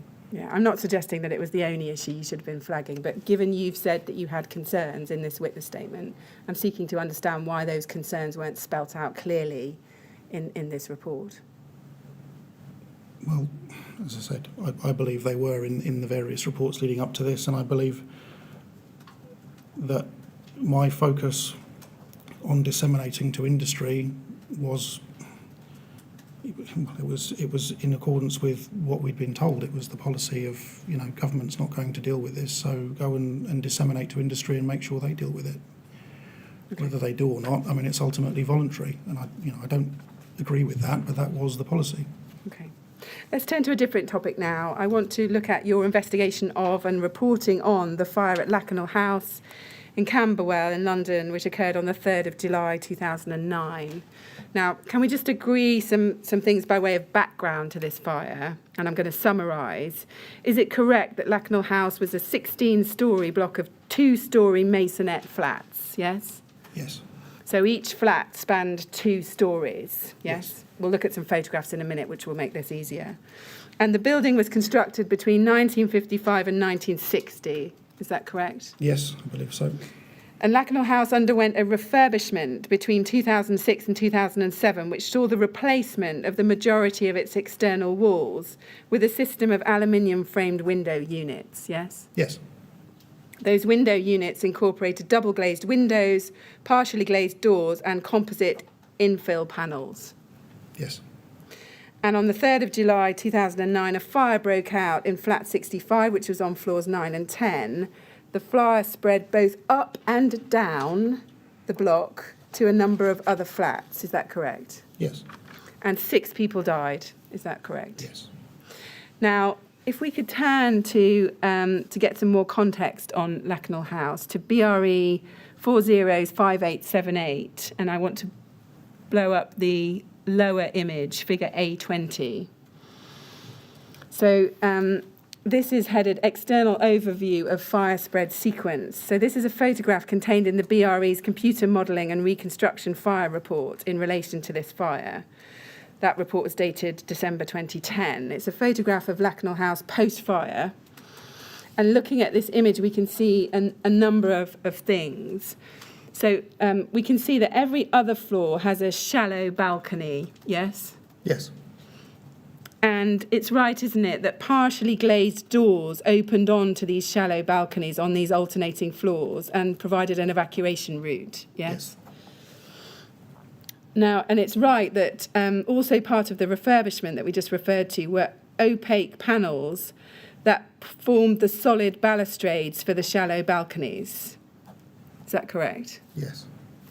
Now, we can see that beneath the windows, on levels that don't have balconies, there is a darker coloured blue-green horizontal line of opaque panels. Do you see that? Yes. And they're held within an aluminium frame which supports the lower portion of the external wall. Is that correct? Yes. And those partially glazed doors we talked about that allowed access from the flats into the evacuation balconies, they also contain these darker coloured panels, but we can't see them in this image. Is that correct? Yes, that's correct. So those dark green panels that we can see alternating up this building, the same panels were on the doors from into the balconies, yes? Yes. But we can't see those because it's hidden by the balcony, the lighter green panels. They're the balcony panels, yes? Now, those darker coloured blue-green window panels, they were composite sandwich panel products, yes? They were, there's one panel that you've missed, which is to the right of each door, as it appears on this photograph. There is a full height composite panel. Right, Also. yeah, thank you. Yeah, I think you can just about see some of those at the lower levels, actually. Yes. Yeah. Now, just sticking with those darker coloured blue-green window panels, they're composite sandwich panel products, yes? Yes. And they consisted of front and rear faces of high-pressure laminate sheets. Is that correct? Yes. They were Trespa high-pressure laminate, yes? Yes. And in between those sheets was sandwiched an insulating foam core material, yes? Yes. So that's in the darker panels. Now we can see that on the levels where we have the balconies, where there are the lighter coloured pale blue-green opaque panels, these essentially form the balustrade for the shallow evacuation balconies, don't they? Yes. And those balcony panels, the light green panels, they were just solid sheets of high-pressure laminate, is that correct? Yes. So they didn't have any foam core inside them? Correct. Is that right? Thank you.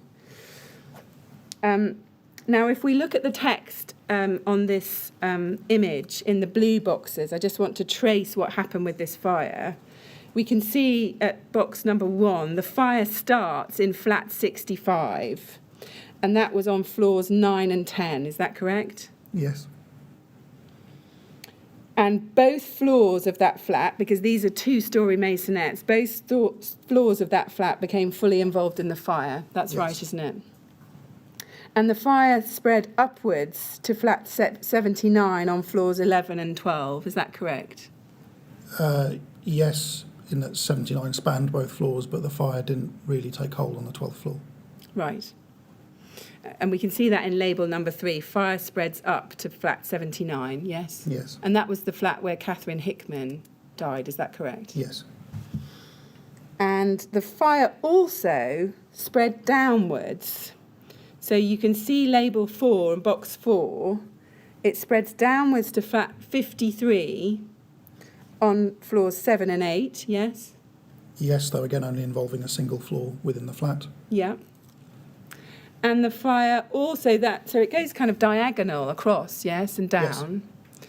And the fire also spreads down to flat 37 on floor 5. Yes. Do you see that? Is that all correct? Yes. Now, if we can turn to your second witness statement, please, at page 4, paragraph 6. We can see here a bullet point list of the numerous reports that you prepared on this fire. So those include reports to the Metropolitan Police, the LFB, the London Fire and Emergency Planning Authority, yes. So a number of reports you prepared on this fire. Yes. And we can see that those range in date from December 2010 at the earliest, all the way up on the next page, page 5, to November 2016, yes? Yes. And if we go to page 2 of your second witness statement, at the top of the page, at paragraph 5A, you tell us that you first became involved with the fire at Lakenhall House via the Investigation of Real Fires project, so the project we've just been discussing, for the department, yes? Yes. And was it Brian Martin who arranged for the BRE to investigate the fire at Lakenhall under that Investigation of Real Fires project? He would have authorised it, but I think arrangements were made directly between BRE and London Fire Brigade. Right. And you go on in that paragraph at 5A, at page 2. If we start 3 lines before the little I, you say there, the purpose of my work at this time in relation to Lakenhall House was to establish whether the fire had resulted from, and you say either it was from a failure of the building regulations and the technical guidance in approved document B, i.e. the fire spread in the way that it did and claimed 6 lives, in spite of the building or aspects of the building being compliant with the guidance in approved document B, or the subject of a properly justified fire engineered alternative solution, and whether there were therefore any aspects of the building regulations and or technical guidance for which recommendations might be made, yes? Or 2, a failure to comply with the regulations and the technical guidance in approved document B, in which case the matter would be for the relevant enforcing authority to consider, yes? Yes. So in other words, the department wanted to know whether there had been a failure of the relevant regulations and guidance, or whether there'd simply been a failure to comply with the relevant regulations and guidance. Yes. Now, it's right, isn't it, and this becomes important, that the version of approved document B, which was relevant to the refurbishment at Lakanal House, was the 2002 edition of approved document B, not the 2006 edition, Yes, that's which was not published till April 2007, yes? yes. And you confirm that in your witness statement, your second witness statement. Can you remember when was it that you first established that the relevant edition of the approved document was the 2002 edition?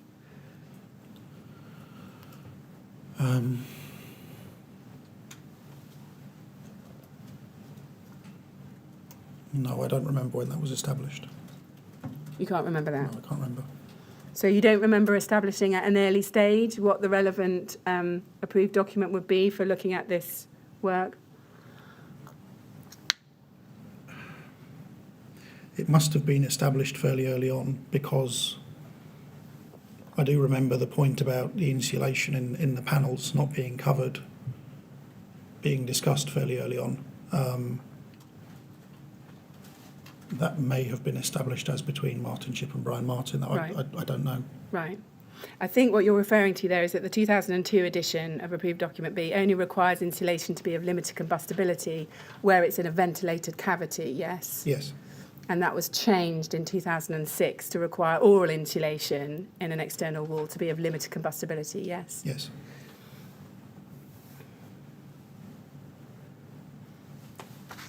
Now, if we turn to your third witness statement at page 24 and look at paragraph 89,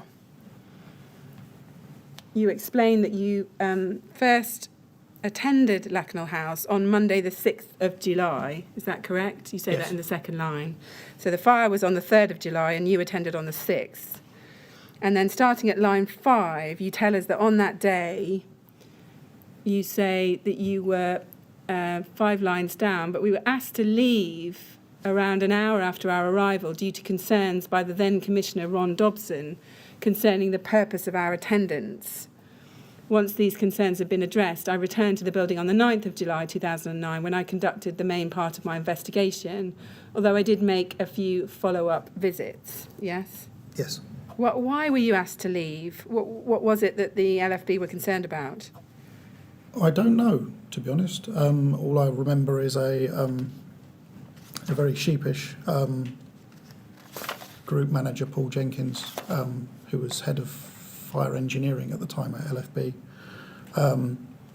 coming and finding us in the building and telling us very politely that he was afraid we'd have to leave because he's been asked to remove us from the building, and so we Right. did. I see. And you were never provided with a reason why? I don't think so, no. Okay. Not, well, I wasn't. Martin Shipp may have been, but I was Okay. not. And how many follow-up visits did you make? Can you help us with that? How many days in total did you spend at the scene? I think I attended on 6 days, but for less than 6 days. Right, I see.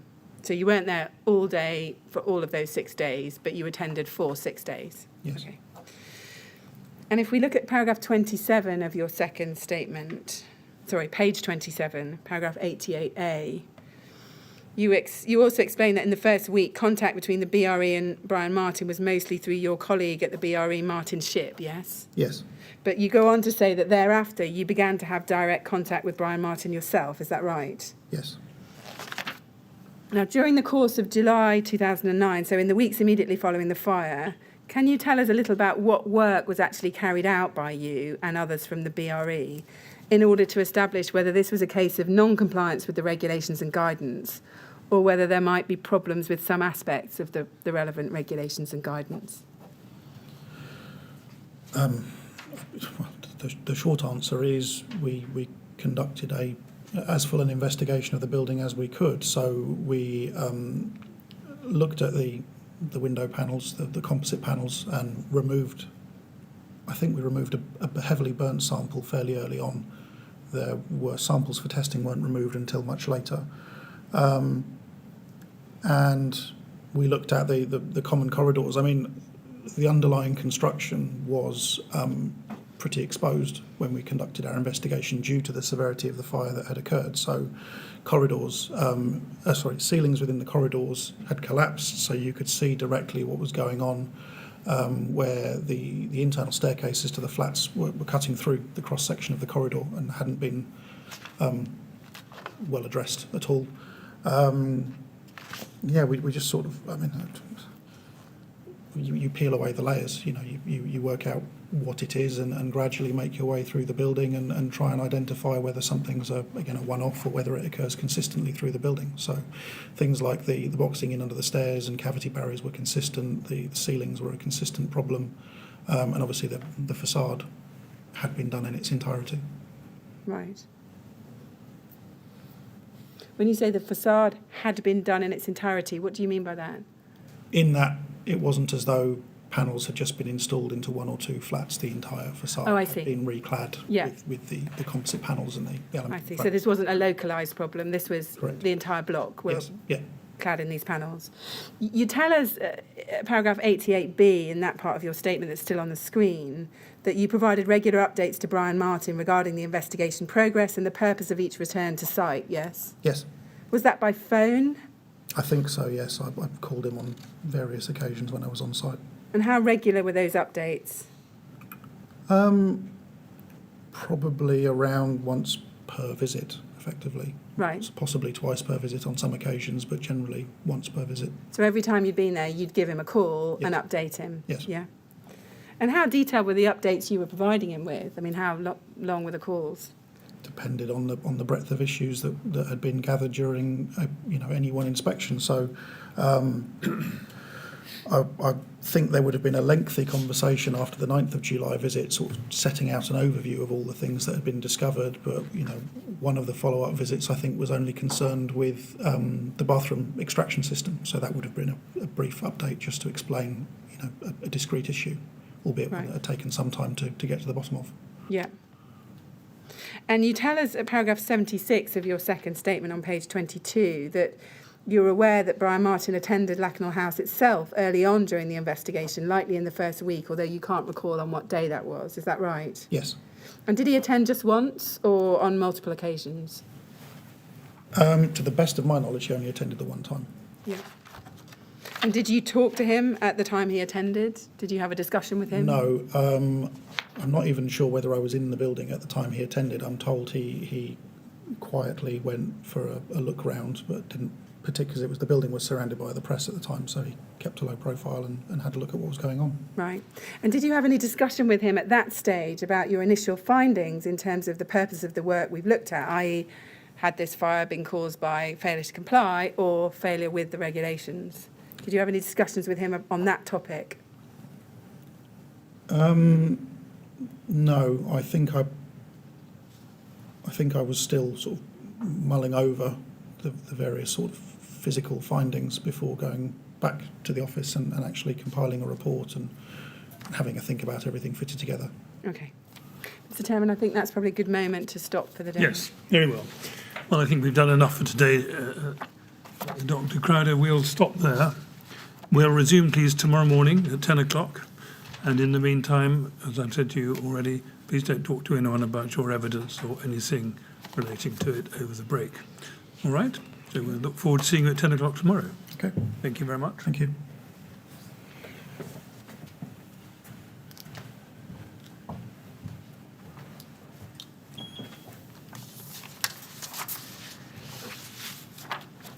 Thank you very much, Ms. Grange. 10 o'clock tomorrow. Thank you.